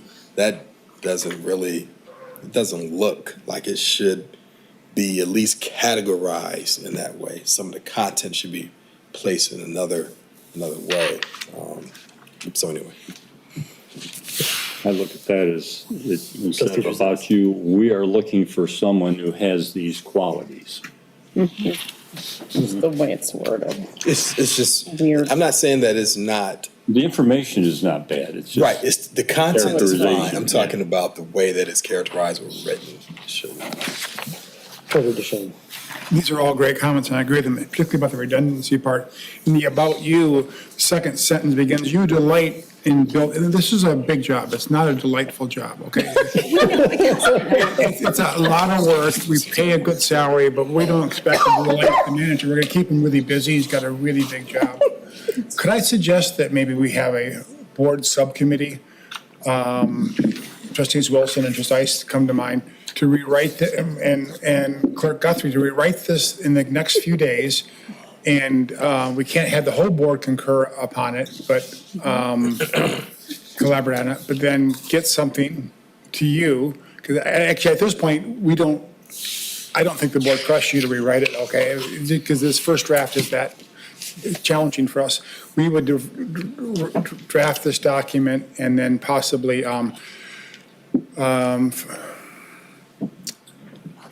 the board, I think we could, I don't know what the legality of this, but could we enable this subcommittee to approve a job description so we can get this thing posted before the next board meeting? I think if we wanted to do that, we could probably vote tonight to approve the search process timeline and job posting with updated changes from a subcommittee of the board. You know what I mean? Like we could probably provide some flexibility by doing that if we have a group of board members who are willing to serve in that way. Board members, what do we think about that suggestion? I think we could rewrite it. We could write it with the assistance of our HR director. I think that would be the best thing to do, is write it more to what we think it should be. And then, of course, we want input from your company. So you could take a look at it at that point. We need to get it done quickly, though. Yeah. We'd have to get it done the next few days. Yeah, I mean, that's my concern, is that, the schedule that we talked about at the beginning of this process suggests that this is going live tomorrow. This is not going live tomorrow. Right. That much I can tell you with pretty much 100% certainty based on the conversation this evening. And we don't meet again until the 15th of October, and that's too late probably to get this going in a timely way. And if our goal is to get Not this to go position posting for filled by 30 days. January 1, because which is what we'd like to do. And so I think that Treasurer DeShane presents a good middle ground here if we have board members who are willing to serve in that way and get this turned around such that we can get that process going. Trustee Trezise. I would not be handcuffed by the proposed schedule. I would rather do it right than quickly. And if it has to go to the middle of January, I mean, we can adjust that. But I do think it should be turned around as quickly as we can. Sure. But I don't see the urgency of having it done prior to our next meeting necessarily. Okay. That's just me. Trustee Wilson. I do, because we're coming into holiday season and everything doesn't happen during Okay. holidays. So I think we should try to stick to our original schedule. And I think we can turn this around with speed, accuracy, and the proper kind of look to what we want this job description to be. Clerk Guthrie. I agree with Trustee Wilson, willing to serve on this subcommittee. I can see where portions of the website were copied and pasted, which is why some of these redundancies are in here and why it's a little bit just disjointed. So I understand. I've lived in this community for over 40 years. I'm willing to help, assist. I mean, I can redraft this in less than an hour after this township board meeting and send it to the board. I can work with the team on it. Whatever the board wants, I think it's very important to have the right job description and the right materials when this is sent out to the public, that the board agrees that says, yes, this is who we are. This represents us. This is the manager that we want. This describes it perfectly. And I think I could assist with that, so I'm happy to serve on a subcommittee to do that. It would be my suggestion, if we're going to put such a group together, that we include our HR director, Abby Titoff, if she's available, and also our communications staff, who are also working, in this area and will help keep us on track from a content and guideline standpoint. That would be helpful. Director Titoff, would you be able to assist with that? Yes. Thank you very much. And just for the record, I know, and I don't mean to put you on the spot here, but. Oh, you're totally fine. Clerk Guthrie has at various points in the past considered whether or not to apply for the township manager position. I don't know that it's appropriate to have you on the committee writing the job description. I'm not intending on applying. Thank you, Okay. Supervisor Hendrickson. Sorry, I just have to, Thank you. I know that we've discussed that before, so I wanted to just make sure that was the case. Thank you. So, without going into something so formal, is the will of the board to put together a subcommittee consisting of the people we've described this evening? Yes, Everyone is willing to do that, who's been mentioned? that's a good idea. Yes, I'm willing to do it. Yes. Okay. And so, if I could ask that we make a motion here, it would be to approve the manager search process timeline and the job posting as amended by the subcommittee of the board. And we will allow that process to occur over the next couple of days, and hopefully get this out within, the next week or so. Treasurer DeShane?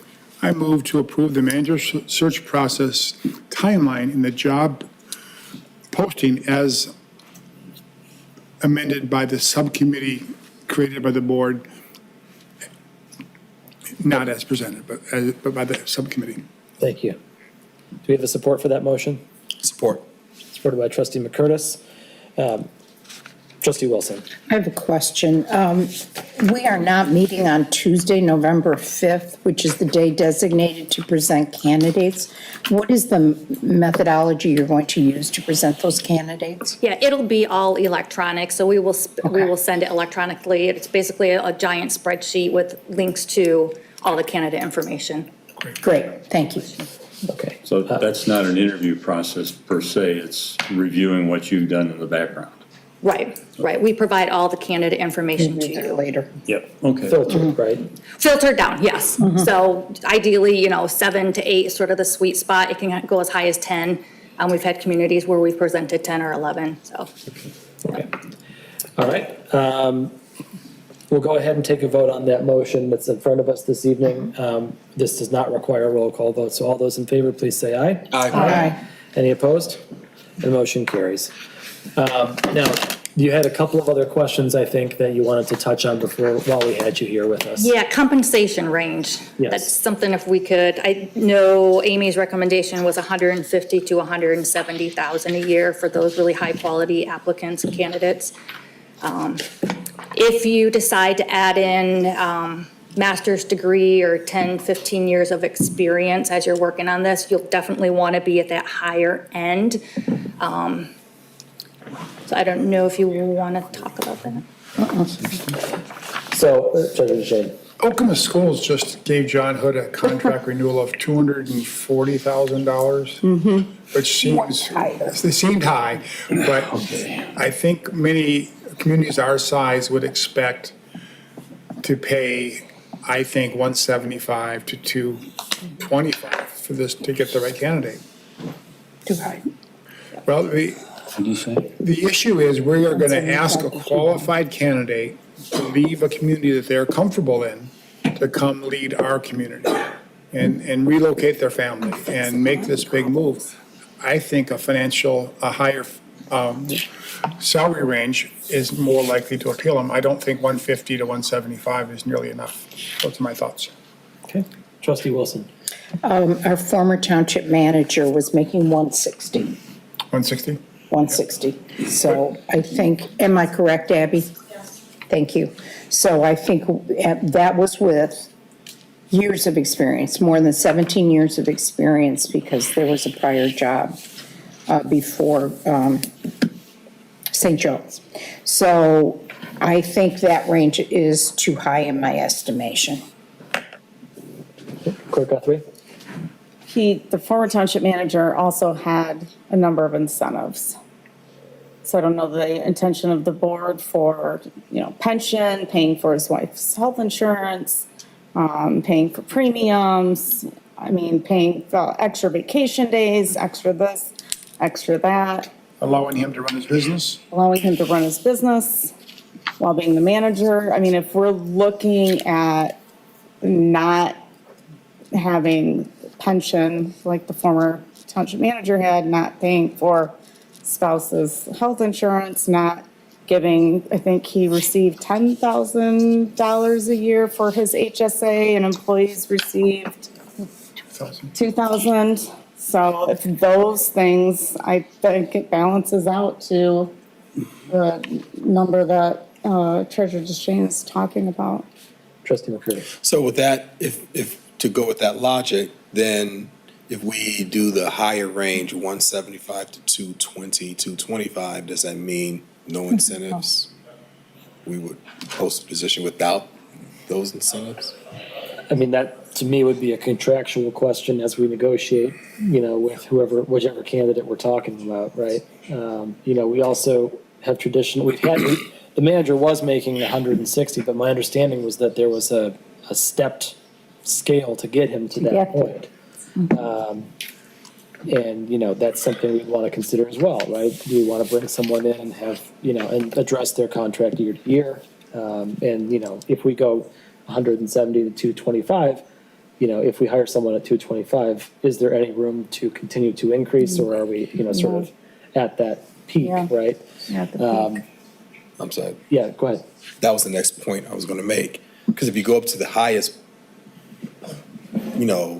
salary range or whatever, then where do you move to, wiggle room? And then the other thing too is if there are no, in a position like this, if there are no incentives, sometimes incentivizes, encourages people to apply, like, oh, okay, there's incentives. But, I mean, sometimes, I mean, if you think about premiums and you think about HSA, you get 10 grand. I'm just naming the passive. If you think about those things, it can be attractive for, a group of people. So, I mean, there's some give and take there, but I just wanted to throw those things out there.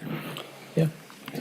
Trustee Trezise? Seems to me that at this point, we're talking a salary range, not a benefit range. And some of those could be negotiable.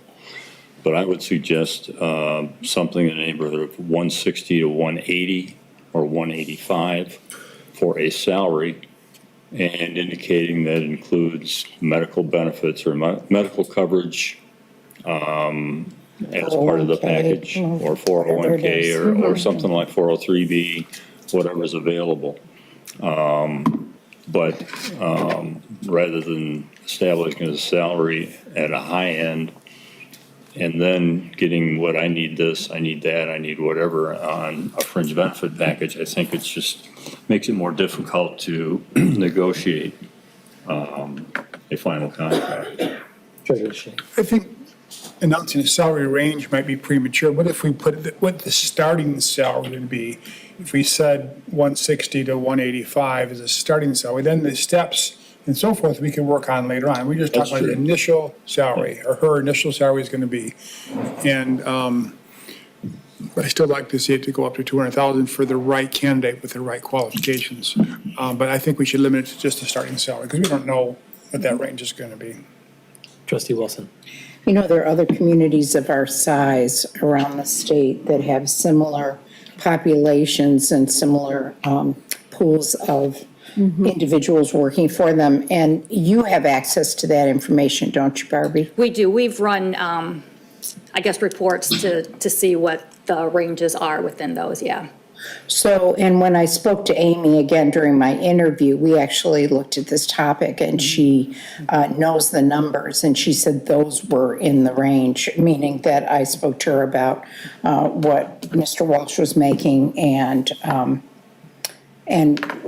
what went behind that, how much experience and so on he had. So rather than shooting in the dark, I would suggest that we get the numbers from Amy Cell Talent so that we could see what comparable communities are paying for individuals at different experience rates, years of experience, their education level, and so on. So we have something material and concrete we can refer to.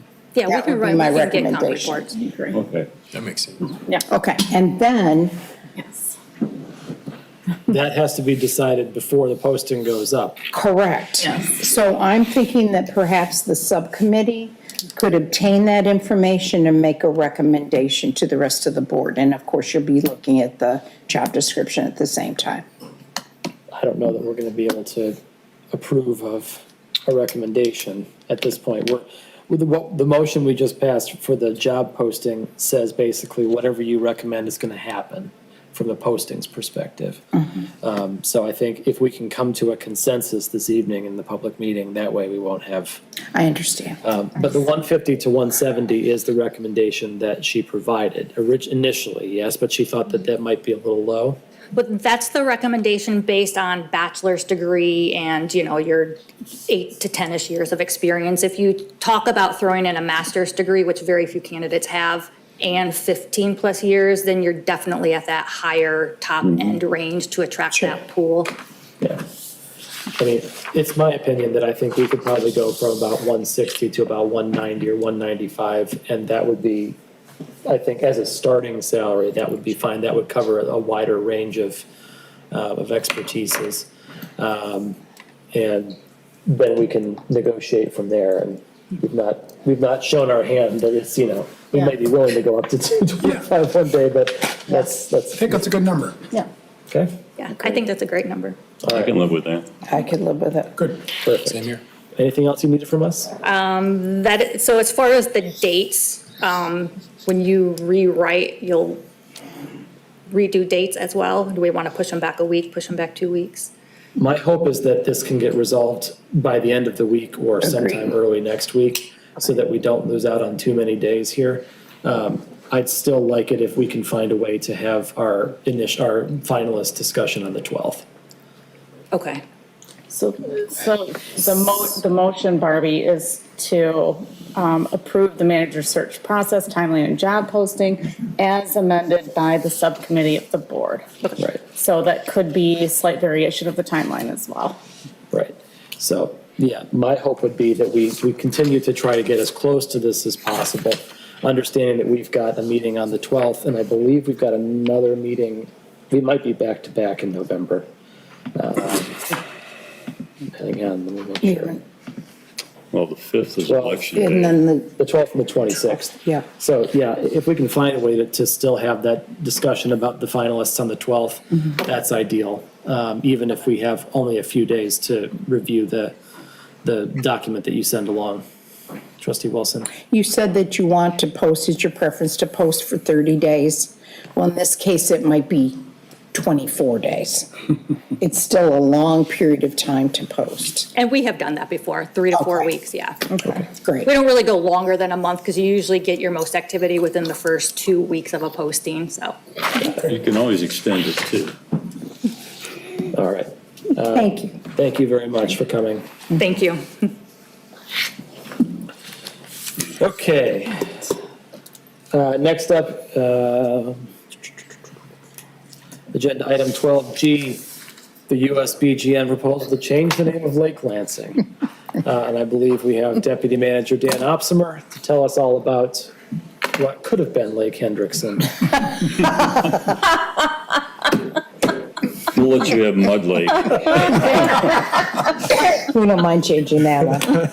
Mr. Opsimer. Good evening again, Supervisor Hendrickson and board members. So again, before you this evening is the proposal to change the name of Lake Lansing back to its original name of Pine Lake, which was changed in 1930.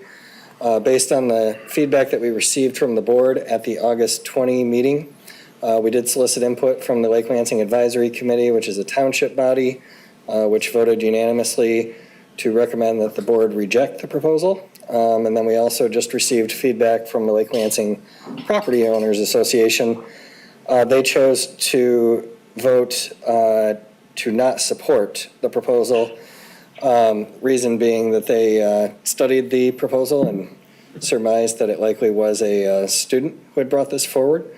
Could be. So they intentionally didn't want to reject it outright, but they chose not to support it by a unanimous vote of the LLPOA board.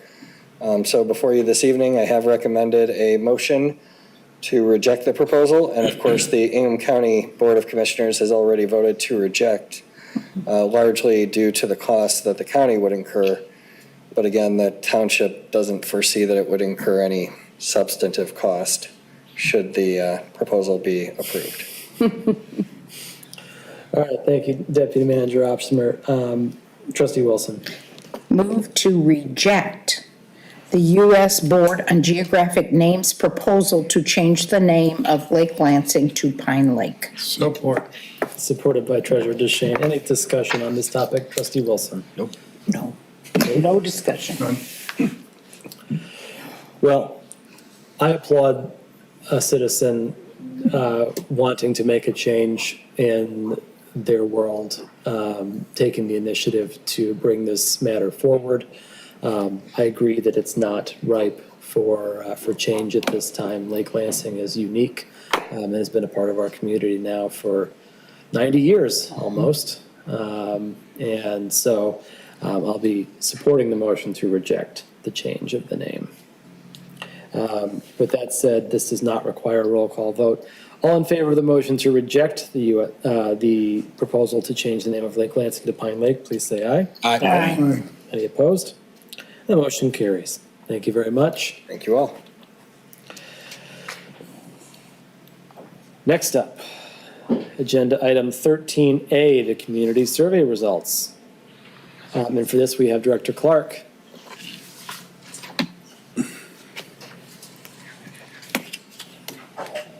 Oh, oops.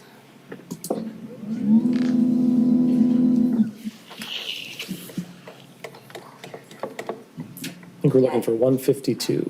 Oh, geez. Oh, my goodness. Okay. Oh, sorry. We finally made it here. Okay, so we've had the presentation. William still here. He's hung in with us this evening. I imagine you have several questions. We do have the 392 responses plus the additional 70 responses online. But I also wanted to note, and I think I forgot to put it in the memo, that we had at least 9, maybe 10 residents use the visual acuity use for the survey. So either they received the survey as the random sample, and then they were able to get assistance to go online and to use that feature. And that's a significantly higher amount of residents to use that service this time around. I don't know if that wasn't new necessarily to Cobalt or anything within the last few years. The level of response was, yeah. The level of response. So it was something that existed in 2021, and for whatever reason, this 3 years later, that's something that is a component. And I also thought that was kind of interesting considering that the survey responses, some of them are reflecting that there are some accessibility things that we could probably do to make experience for all of our residents a little bit more enjoyable. So we have the survey, the crosstabs again, and then the final comments. And I'm going to turn it over to you all to ask Cobalt any specific questions about the survey. Thank you very much. Board members, questions or comments on the community survey? Treasurer DeShane. Thank you. The trend lines are what really fascinated me. I think that's under strategic priorities, page 13 of your presentation that you made at the beginning of the meeting. The two that are down are the economy overall, and that makes sense. I mean, we've just come through COVID, and people have really struggled, particularly the first year after, first of the 3 years. And our police, law enforcement, I mean, this is no insult to our police officers. They've simply been understaffed. We haven't had the staff to run traffic patrols. We're up to the level now that will quickly turn itself around. I'm very confident, but we've really struggled to remain full staffing. That's why we approved that very strong incentive package to retain and hire more. The other trends are very good. Public Works up. Parks and Recreation remains high, fire and medical very high, even transportation is high. So I think the trend lines are really impressive. On the next one, the word cloud, what stood out to me is that those time, age, and busy seem to contradict each other. The second bullet says most residents who complete the survey are elderly and have trouble getting around, and yet the first one is time. Residents report they don't have a lot of spare or free time. Most retired people do have a fair amount of spare time, and they're not quite as busy. Can you explain that contradiction of those? Sure. A couple of things. One is these aren't necessarily statistical, so these are just the open-ended comments, and so these are the things that come up most often. And you have different cohorts of folks within the response population. So you have a number of folks who are older and retired, and then you have a separate population of folks who are going crazy right now with the number of things on their plate. So this is reflecting both of those populations to generally put meat on the bones as far as what are some of the things that your residents are facing. Okay. The top themes, downtown roads and community. Most of us were out knocking on doors this summer, talking to voters, and we heard some of these same issues. Downtown Okemos really is something our residents want us to get right. We don't have a lot of tools to get it right, but it's certainly on the mind of our residents, and they don't like the condition it's in now. And roads, we're making real progress there. And community is important too. This is a community-focused community. I mentioned earlier the volunteers, and this community really sticks together, helps out volunteers, and so a community center, a gathering space makes a lot of sense to that. To that end, when we got to the question on the survey, there's a very strong majority in favor of a community center, senior center, but then we got to the question of paying for it, and we asked not to pay for the whole thing, but just to pay for gap funding. Only this is the last page 26 of the survey. Only half supported gap funding and 43% didn't support it.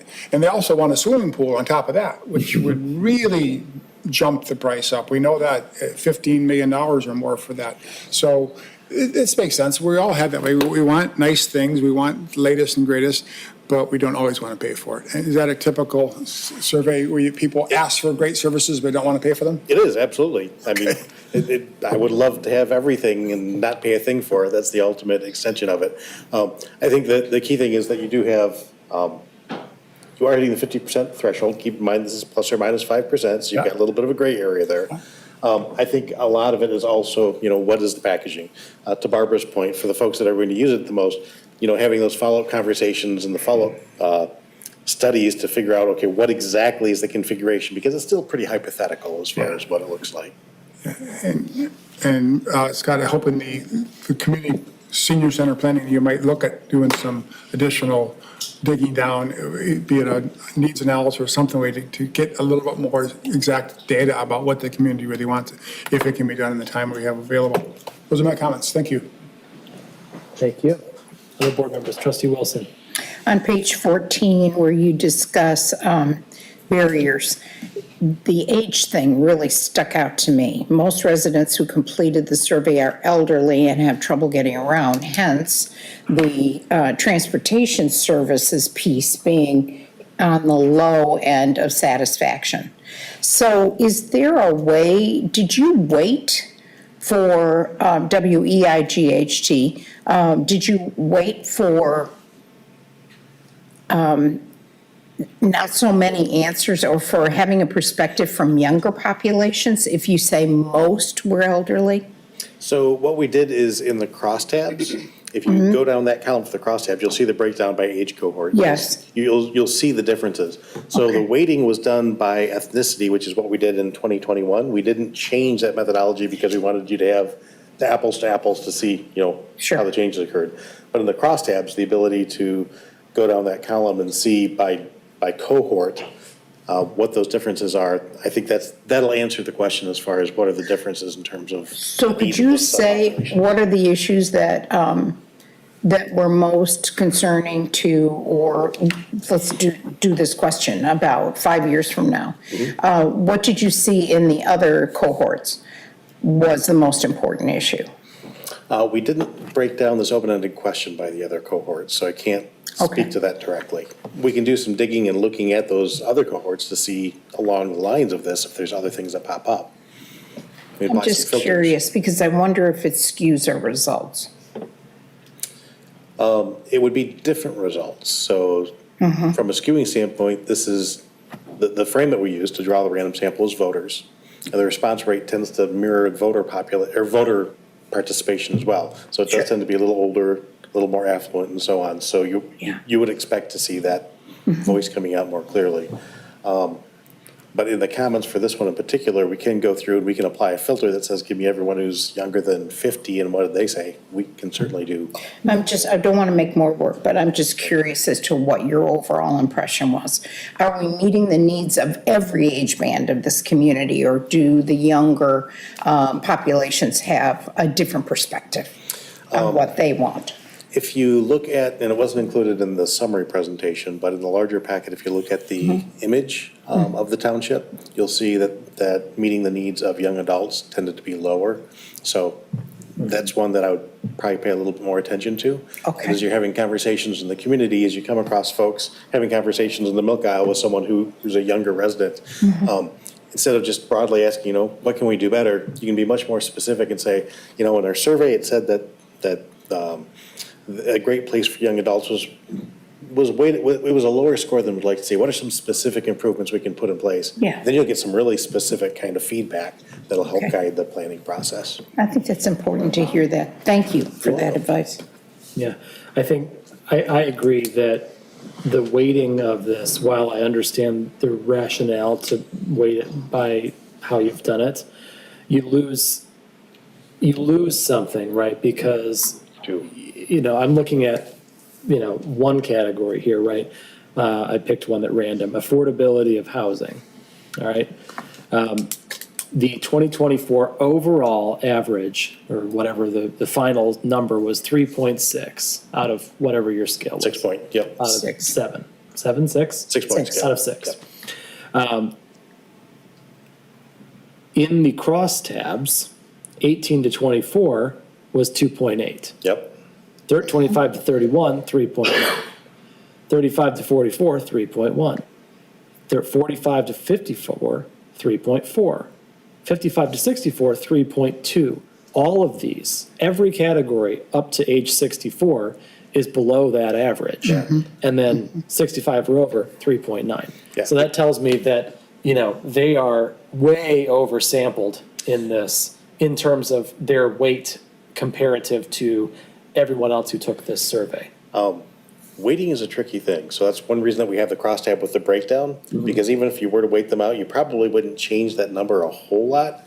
But when you're looking at the crosstab and you can see the individual experience of each of those individual cohorts, it's a different picture. For example, if you were working with a group that maybe it was a small community, people who are Native Americans, for example, and let's say you were underreported in the response with the number of Native Americans, even if you completely balanced it out, that voice is such a small percentage of the population that whatever they say would be completely lost in the overall results. So having the breakdown by cohort for each individual question does allow you and staff to kind of dig into that question and say, okay, is this applicable for everybody? And then you can see, okay, for this group, yeah, affordability isn't a problem, but then you can peel back and see for those other groups where it might be a problem and dig into more readily. Sure. One of the things that also pops out is when you're looking at the overall correlation, how strongly they drive things, housing affordability in particular being a good example. One of the things that we've seen is because most of your respondents have a house, that is not as much of a driver as other issues compared to people who don't have a house. So typically that concern on affordability, it's not so much my affordability to buy a house, it's the affordability of my kids to buy a house in the same community. So while it's a really important thing, it's not as much of a driver of community satisfaction and those other outcome things. But there's some nuance there that you'll want to think through. Thank you. Trustee McCurtis. A few things that stick out, like on page 15, most residents who completed the survey are elderly and have trouble getting around. There's a lot of young people in the township, and there's a lot of diversity in the township too. I'm talking like ethnic diversity. I didn't see anything in regards to ethnic diversity. Maybe I missed it. But what type of concerted effort could you make or is made in terms of making sure, because they talked about weight, making sure that we get more of the younger folk in this survey? Because I think, how many, 390 to 350 to 92 people? Yeah, plus the volunteer, the non-sample Around there. folks, yep.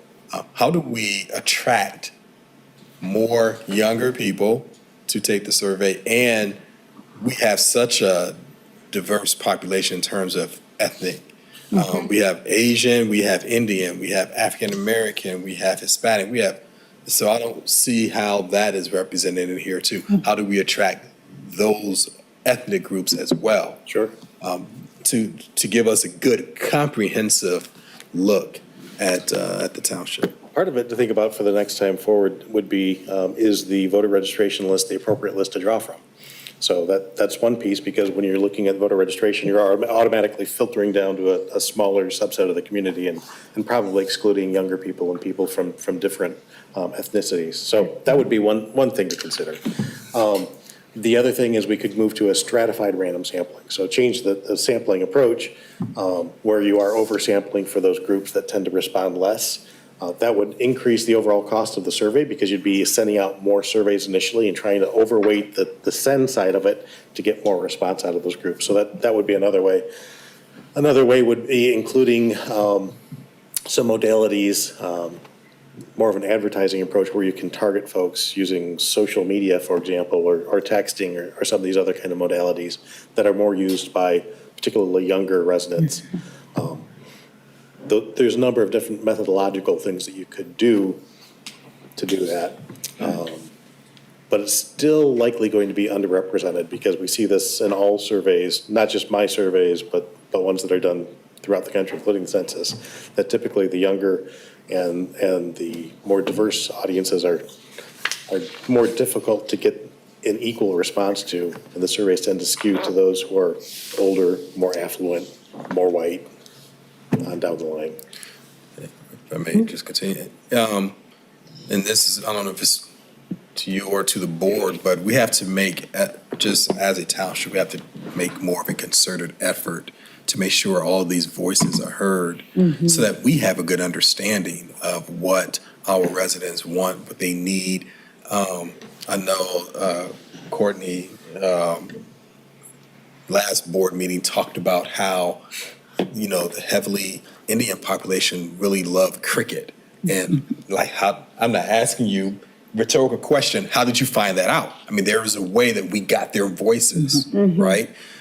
So there has to be a way that we get all voices in here so that we can get a good comprehensive, because I saw someone put in here for festival and music on one of the pages that I'm on here now. They talked about they would like to see more diversity. And that's like the only thing I saw about diversity in there. So anyway, we have to, as a township, we have to make a concerted effort to make sure those voices are heard. Yeah. That's all my comment. Thank you. If I could just add Please. a little. So I think another thing that's different about this survey is the timing that we distributed the survey out to the general community. Many families through the summer are not home or are very eager to not be tied down to home. So I think that's a big thing to think of. In the 2021 survey, which maybe Trustee McCurtis, because of your recent appointment to the board, there are several questions in 2021 that dive into diversity of Meridian Township. So we ask questions about language and what is the secondary or primary language spoken in your home. And at that time, there was a high propensity of Asian population spoken languages in homes. So that's where the Indian came out, and that's where Thai and other things came out. So 2021, I think the board's focus on several questions was a little bit more pointed in that direction. And when you look at the crosstabs for 21, maybe you use that as a reference in comparing. The survey was sent out at different times. You use the same voter registration list, which is actually, I think, it's fairly accurate as far as how a good reflection of the population in general. And of course, in the crosstabs, you do see that there are younger respondents, just not as many. And again, many of them probably weren't home through the first and second phase, which I think we did this time in 24 a little bit faster than what we did in 21. I think we might have had 3 phases in 21 for letters to go out, and it was during the primary school times, so all family members were probably home. I think I saw a response from a 9-year-old, which I didn't think I saw the last time of the round, so I think somebody got it in the mail, and their parents were like, yes, you should respond, which is great, but again, I think those are things that have impacted maybe some of the responses this time. But I would say go back to the 21 survey because it does speak a lot of diversity of festivals and looking for cultural experiences. And it does talk about, and there are a few other questions that are a little bit more focused into what's happening in your home and what does your home structure look like. This time in this survey, different climate, different board, different priorities. So we've changed the questions. We tried to keep the 2025 questions of township services the same so that we can judge our increase or decrease in any of those categories. But some of these other questions, they are more of a reflection of kind of the board and the climate and the things that are a priority of the community. Clerk Guthrie. Thank you Supervisor Hendrickson. I don't recall the board not wanting to ask questions that were in 21 this year. I remember wanting to ask specific questions about the community center and the senior center, but I thought the board also stated that we wanted similar questions, not like a whole chunk of diversity questions taken out. So my suggestion to the future board is to try to be as similar as possible, because it's hard to have these surveys and do comparisons and look back at years without some of these similar questions in there. And I would have liked to have seen that also. And I think Director Clark, I think you said that it helped pull them in when we had those questions in there, if I heard you correctly. So I don't know, maybe, you know, increased engagement on a regular basis throughout the months, throughout the years would encourage people to actually have engagement on a survey and want to participate in providing feedback, not just asking every 3 years, hey, what do you think now? But actually more engagement, not just communication, but actual engagement where we engage together, not just communicate what we're doing and be transparent. I did have a question on page 19. I was a little confused on that page because it says there's 2 transparencies and sharing information graphs on that page, but one is lower than the other. I'm not sure which. In the law enforcement section. Oh, they're bringing it up. It's page 19 of the packet. Page 17 of the survey. Presentation. Page 17 of the presentation, page 19 of the packet.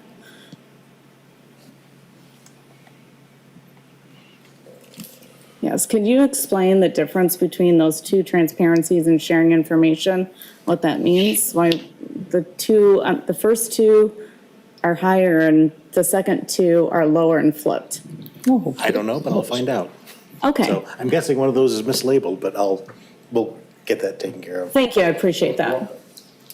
It's supposed to, the one on the left, I suspect, is supposed to be fair and equitable enforcement based on the questions that are actually in the survey. That's what I was suspecting. So the one on the right is transparency and sharing information. The second one in or third one in is actually meant to be fair and equitable enforcement. So the one on the end is The one at that? the end is transparency. Okay.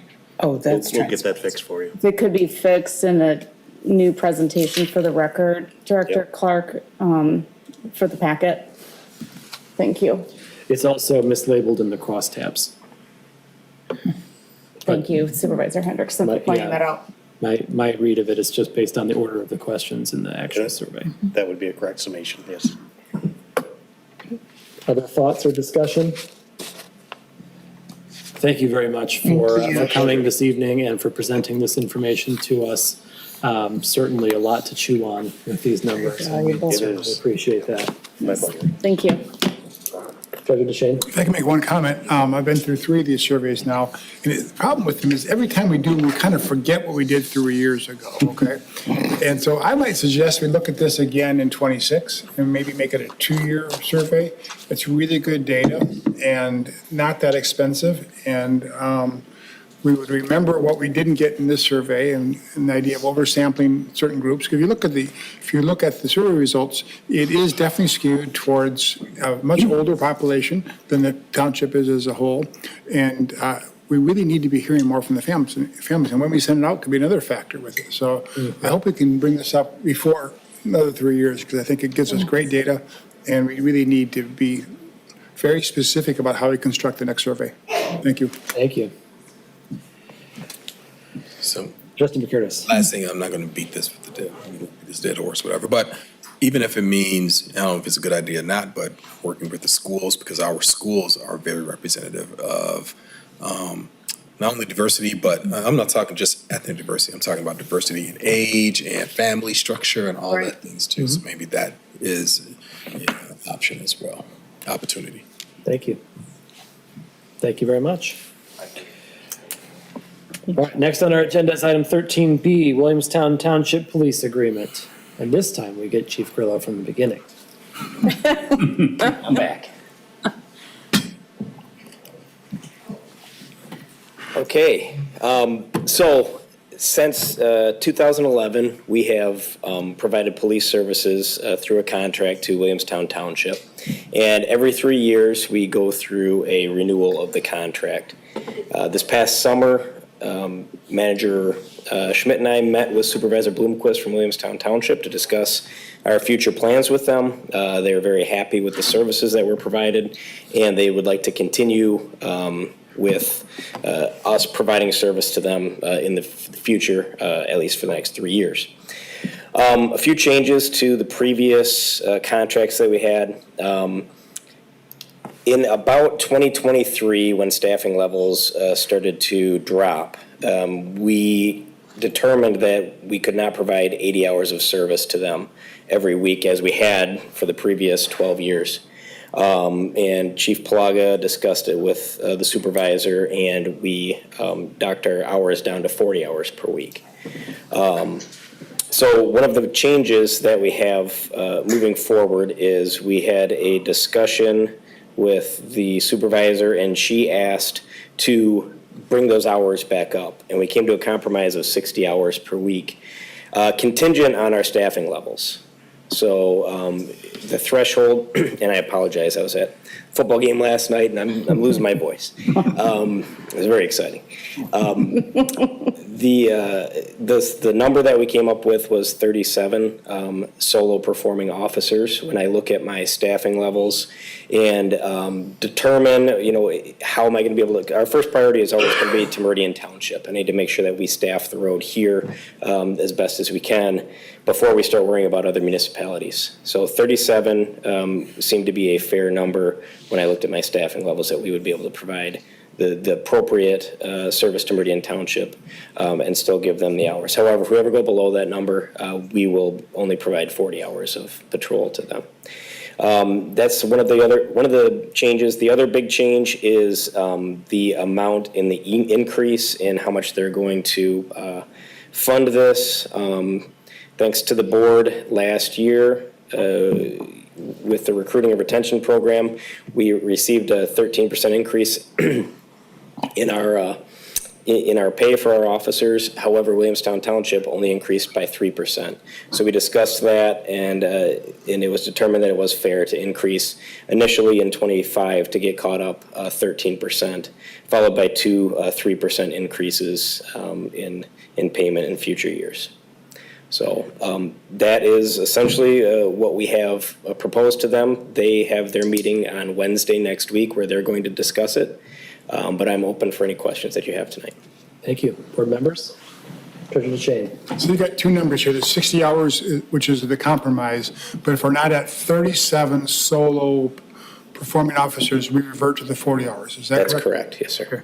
And then the non-patrol hours, or would they ask us for some special event or some special, when are those being invoked? So that would be, we assign officers out there. They may be out there for 6 hours a day, where they're just out there in Williamstown Township. But there's times of the day when we don't have anybody assigned out there. If a call for service goes out, we will send a car out there, and then we bill them hourly for that time. Trustee Wilson. How many solo sworn officers do you have right now? Today? I believe it's 34 today. 34. I have 3 that are going to get off of training here relatively soon. Okay. Thank you. Thank you. About how many calls for service do you get in those non-patrol times if you had to put a number to it? Ooh, that would be a hard one for me to, I guess I don't have that number off the top of my head, but I can get it for you, sir. That'd be helpful. Yep. Thank you. Just curious, really. Yes, sir. But I think it's fair to ask that their pay increase commensurate with what we're offering. Certainly, we value our officers' time, and we want to make sure that those who are enjoying their protection also do as well. So that makes total sense. I also think it makes sense to have the guardrails in place so that we can make sure that our community is covered. And I think that, we certainly trust you to know what it would take to do so. And we'll be glad to see that number up over 37 pretty soon. Agreed. Treasurer DeShane. One more question. I noticed that the hourly rate is lower than the MSU rate of 75 an hour. Is that because we're including vehicle costs and other overhead for Williamston that we don't need to incur when we're doing MSU events? I'd say that's accurate, yes, sir. It's a much heavier lift patrolling Williamstown Township just because, when an officer goes out there and takes a complaint, they have to write a report, generally speaking. That report goes through my supervisor as well as an investigation supervisor, goes up to my records department. It's much more labor intensive, whereas when I send people out to MSU, generally speaking, they aren't writing any reports. They're doing things like traffic direction, crowd control, and stuff like that. Okay, thank you. I guess I've never thought to ask, they don't have any police of their own, is that accurate? That's accurate, yes, sir. Okay, so we are their total coverage. What would happen if Meridian Township decided one day, we can't do this anymore? So then they'd have a couple of options. They could contract with another police agency, such as the City of Williamston, to provide their services. In the past, before we were doing this, they depended on Ingham County Sheriff's Office to patrol out there. Okay. But with their location, it sometimes took longer for response because the sheriff's office was short at the time especially, so. Sure, thank you. Yep. I have no issues with the contract as it's presented, so long as Williamstown Township is willing to meet our requests for the cost. Okay. All right, this was just up for discussion. If there's no other discussion, we'll step forward to the next agenda item, which is agenda item 13C, amendment to the interim township manager contract. So the memo lays out more or less why we're here on this topic. The interim manager contract that we set up with interim manager Schmidt back in May recognized three possible ends for that contract. Whether us hiring a new full-time manager, termination by either of the parties, that's us or Manager Schmidt, or November 21st, whichever comes first. Seeing as though this process by the schedule we approved this evening is likely to run beyond the 21st of November, we saw fit to bring forward an amendment that would basically do nothing but strike November 21st so that we are not restricted by date with this contract. We've had a brief conversation with interim manager Schmidt, who seems more or less okay with this arrangement being altered in this way. And our attorneys did draft this document, which you can tell because it has, well, it's very clearly written by lawyers. But I will give it to you this evening for discussion, and if you're amenable to it, we'll bring it back for approval at our next meeting. Trustee Trezise. I'm amenable to it. Anyone else discussion on this? It makes sense. I try to make the ones I bring easy. You don't always succeed. No. All right, Clerk Guthrie. Thank you Supervisor Hendrickson. Has there been, I don't know if this is the place to ask this question, but has there been discussion for possible additional assistance for Director Schmidt? I mean, he's doing two jobs right now, for trying to juggle these two jobs for quite some time. I don't know if that's a discussion the supervisor and the interim manager and the HR directors had. But this is just the stretching of someone's time and in that manner. I don't know if that's. Yeah, I don't believe there's been any formalized conversation with interim manager Schmidt, though we do meet relatively frequently, and I would hope that if there was additional need required, that would have come up at some point along the way. Okay. The interim nature of the agreement, I think, probably helps. But I'll let you answer that if you. No, and this is the point where I say all credit to my community development team, because they really have kept things going, even with, the loss that we had earlier this summer. I will also point out that almost every director on almost every day asks me what they can take off my plate, and I try to offload where I can. Candidly, community planning and development runs pretty well because I've got a great team up there. The focus of my time most recently has been on my third hat as the utility billing supervisor. So we're getting that back on track and implementing the board's previous direction on that. And although I appreciate the sentiment, I think at this point there is a light at the end of the tunnel. Thank you. Thank you both. Any other discussion on the amendment to the contract? Then we'll see it back.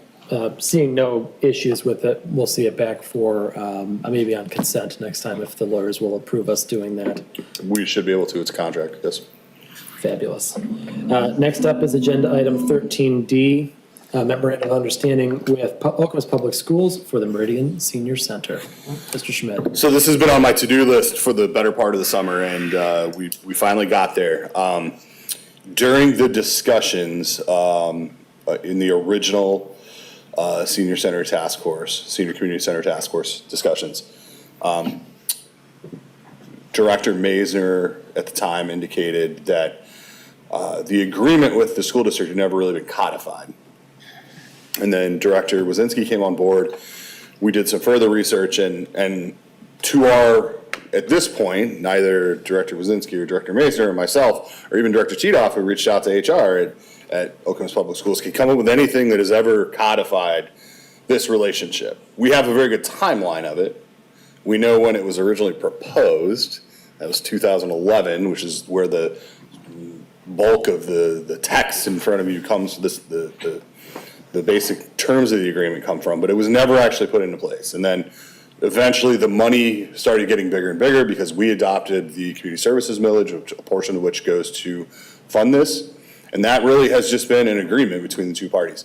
It is my intention not to change anything, simply to get this into a document so that if I get hit by a bus tomorrow, everyone has all the same information as I do. And so what this does is, for the next 2 to 4 years, right now it's set up so that, not knowing the end date of Chippewa, but it's somewhere between 2 and 4 years from now, that OPS would still house it. The senior center employees would still be OPS employees as they are now, and we would continue to pay for the salaries of the coordinator and the assistant along with the capital needs fund. This is a rough draft. We got it over to Superintendent Hood earlier this week to begin this discussion. We wanted to bring it to the board to see if there are any major concerns at this point.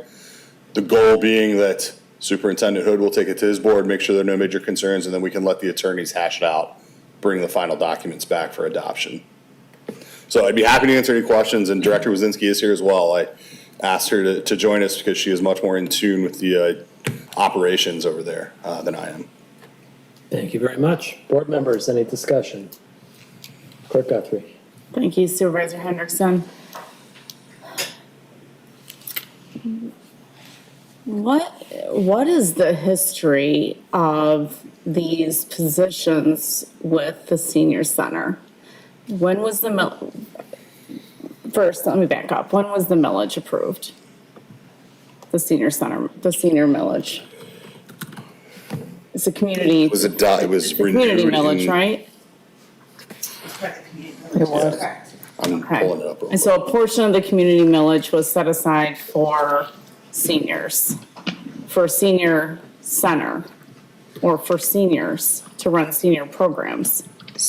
So we're going to pull it up, but I can ad lib. The millage covers the salaries for 1.5 employees as well as fringe. And But then the original millage was only for programs, is that correct? we'd have to look at that.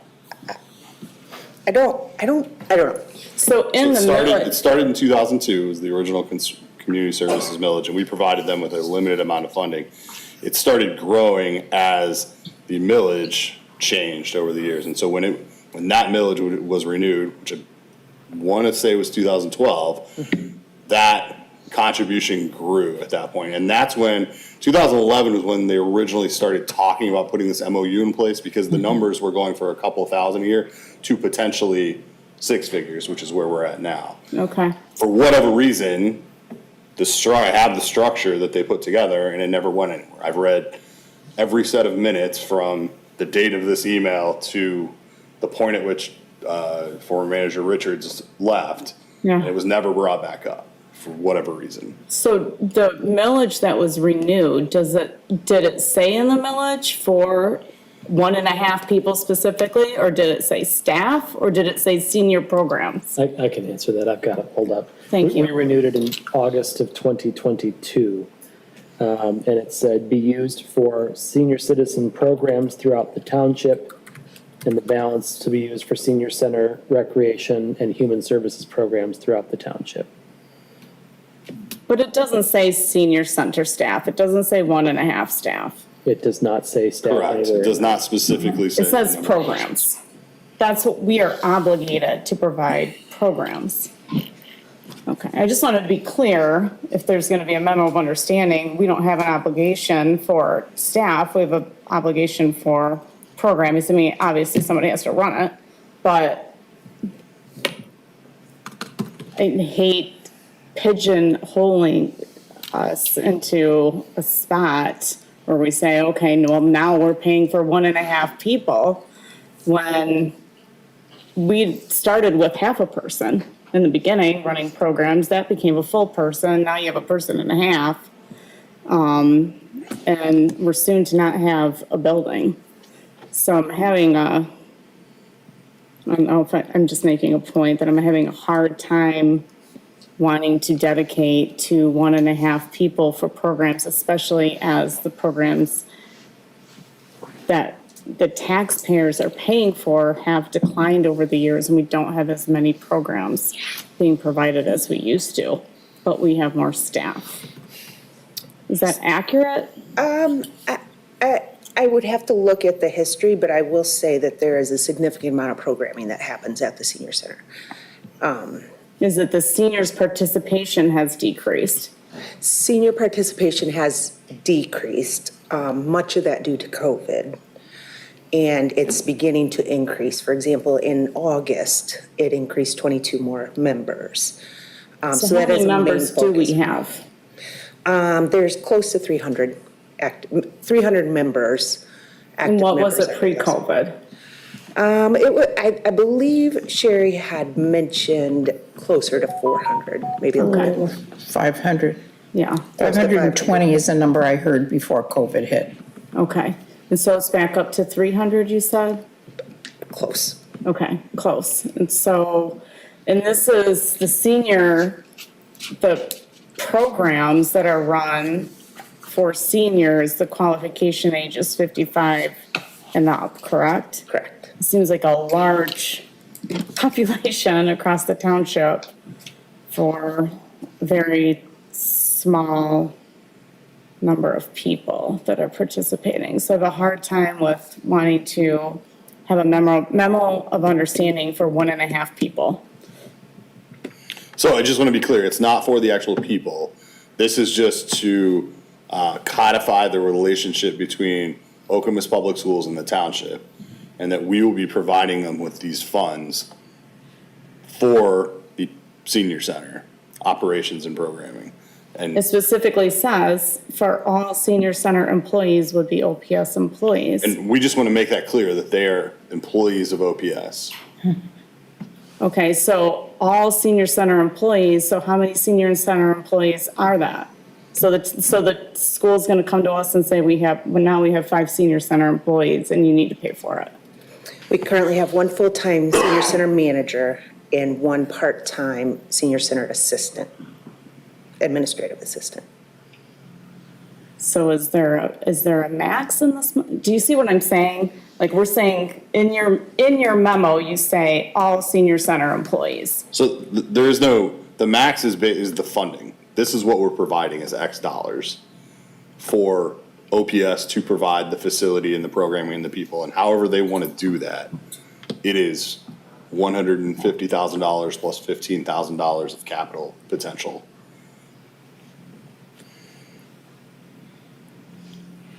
So just to clarify, so that we're all on the same page here, the MOU that we're putting in place is essentially saying the people who work for the senior center are OPS employees.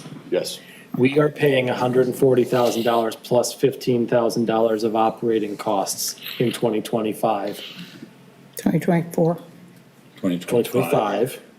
150, I believe, in 2025, plus 15, no. 140, 140. 145, 150 over the next 5, 6, and 7. And so if they want, if the school district wanted to go out and hire 4 more people to go work at the senior center, they could do that, but we're paying for $140,000 of it. That's it. Okay. Okay, thank you. And the point is, they're all their employees. And we're paying for the cost of what we know to be the costs of the director, the coordinator, and the assistant. That's accurate. Okay, I see now. I was reading the millage language, so I didn't catch the question mark at the end of that. Yes. Sorry, sometimes the question mark is implied.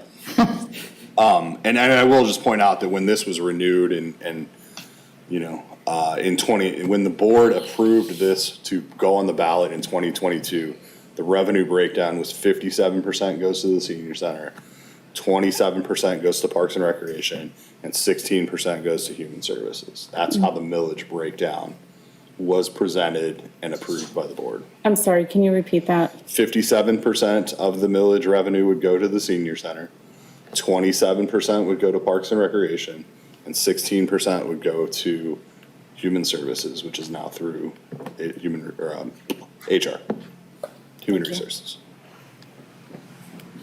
Okay. Other questions or discussion on this? Treasurer DeShane. Real quickly, part of the reason you might have noticed more programming before was Okemos and Hazlet had community education programs. Yeah. And they did a lot of adult programming for decades. Now their community education is one thing, childcare. Childcare. Same with That's Hazlet all. High Yep. School, Hazlet Schools, it's all childcare. They're not doing those outreach that they used to do for adults. And they used to do travel programs and all kinds of programming that's just gone away. Because schools have had to tighten their belts as well. And what they need, what the parents need is childcare. It's a severe shortage here in the community, in every community. So they're doing whatever the needs are. But it's left this big opening for other programming that the senior center is trying to meet. And hopefully as it grows, we'll be able to meet more. And to that point, the retirement of the community education director was, from Director Mazur's perspective, what prompted sort of this initial discussion to create this MOU, because that was going away, and so now we're gonna have to figure out how to program this and stuff, and for whatever reason, it just never launched. So I guess my question is, this draft of MOU that's before us this evening, has this been before our attorneys? Has not been anywhere. What we're trying to do is make sure there are no major concerns Right. before we send it off to spend the money on the attorney. Right, yes. So my concern is, Please. based on the language that's in the millage, is it a generally accepted principle that paying for salaries equals paying for programs? Right, to Clerk Guthrie's point, we are putting money into this, and by contract now, if we approve this, we're saying this goes toward salaries, this goes toward people. And I wouldn't want us to, I wonder if perhaps when the initial millage language passed, they didn't find this same problem, that programs does not equal salaries, and therefore had issues with what they could allow, what they could spend the money on contractually. So that would be what I would ask the attorneys to peek at. I don't have any issue with codifying the relationship. I agree that we should have something in writing. It's been frustrating to find these things that we don't have in writing, and we want to clean them up. But let's make sure that we don't accidentally hamstring ourselves by doing something that may or may not be dubiously legal. Absolutely. Clerk Guthrie. Thank you Supervisor Hendrickson. I would like to know maybe the treasurer knows this already, you're pretty good with numbers. What is 50% of the millage? You said 50% of the millage is for seniors. 57% of the millage is for seniors. What amount is that every year? We're happy to follow up with that information. Yeah. I have it in the budget. I don't have it right at my fingertips. What's the millage rate, 1.57 or 0.157? The original millage was 0.1483, but that's been rolled back at least twice. Okay, that's rounded off at 0.14. That would generate about $280,000 a year in revenue. Yeah. So 57% would be 140. Yeah, it's about 100. 283, 921 in 2022, as it was calculated when we put it on the ballot. And 57% of that would be 161,000. So good job on the math. So almost 100% of this 50% for seniors is for personnel costs. Right. And nothing for programming. No, the personnel creates the programming. Right. And operate the programming. Okay. That's what we're asking the attorneys to look into, to make sure that we're on the right side of that discussion. But, you know, I would agree that the people are, the salaries are facilitating Yes. the people who make the programs happen. Right. Yep. But I'm not a lawyer. Yes. There's a reason for that.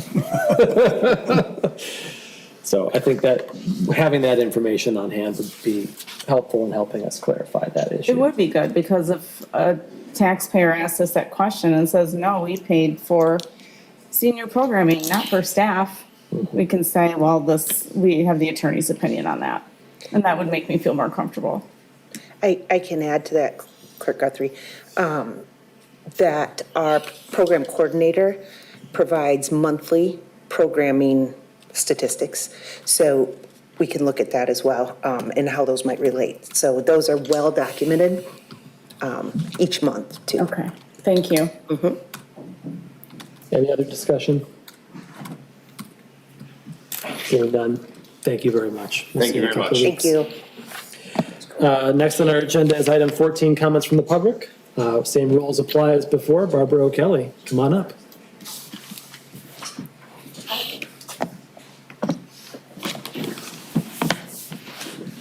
I would like to be granted a little grace because I'd like to respond to the immediately previous discussion. This is your time. No, then I won't.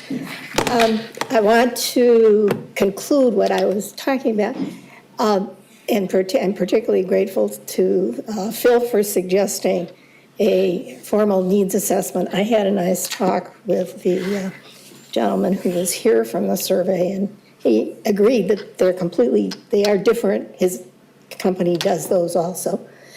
And so I don't know what kind of authorization, if authorization is required from the board for that study to be done, but I think the sooner we could get that going, the better. And then responding to Trustee Wilson's comment, seems to me, and some of the other discussion, that would be an ideal time to do a little bit of trial with stratified random sampling and making sure we really get responses from all of the segments of the community. And that involves getting a much higher response rate. The other thing is, I also talked to the gentleman about that. Right now, all those crosstab tables are in PDF format, at least what's available to me. And I talked to him, it would be possible to provide those in Excel, in an Excel spreadsheet that you could manipulate. And then we could pull out and put in one place all the responses from the 50 to 60 and 60 and over population. We could pull out the 18 to 24-year-olds. We could pull out the African-American responses and see how they are on each of those and get a real different picture of what the results are. I think that would be a good, and I'm pretty good at manipulating Excel. I'd be good to do it, certainly for the senior piece. But I think that would be a way to really extend the benefit of the survey that you've already paid for. And if I have any time, I'll say that on the meeting last Tuesday, Michelle Steed made a request for these reports on the membership and the activities and who participates. And so we are in the process of providing that, although I don't think anybody's given us a charge, but because it is part of the monthly meetings that we have, and Sherry is going back, and also I suggested we provide the 2019 figures before COVID, before we had meeting rooms taken away. Thank you very much. Other members of the public? Seeing none, public comment is closed at 9:06. Next on our agenda is other matters and board member comments. Treasurer DeShane. Real quickly, we mentioned CATA earlier. We do have an opening, Meridian Township opening on the CATA board. And we've got some applicants currently that have applied for it in the past, but those applications we'd like to have those renewed. So members of the public are interested in applying for the CATA board, please submit a new application for community service and mention the CATA board in that. Thank you very much. Other board members? Seeing none, our next agenda item is adjournment. Do we have a motion to adjourn?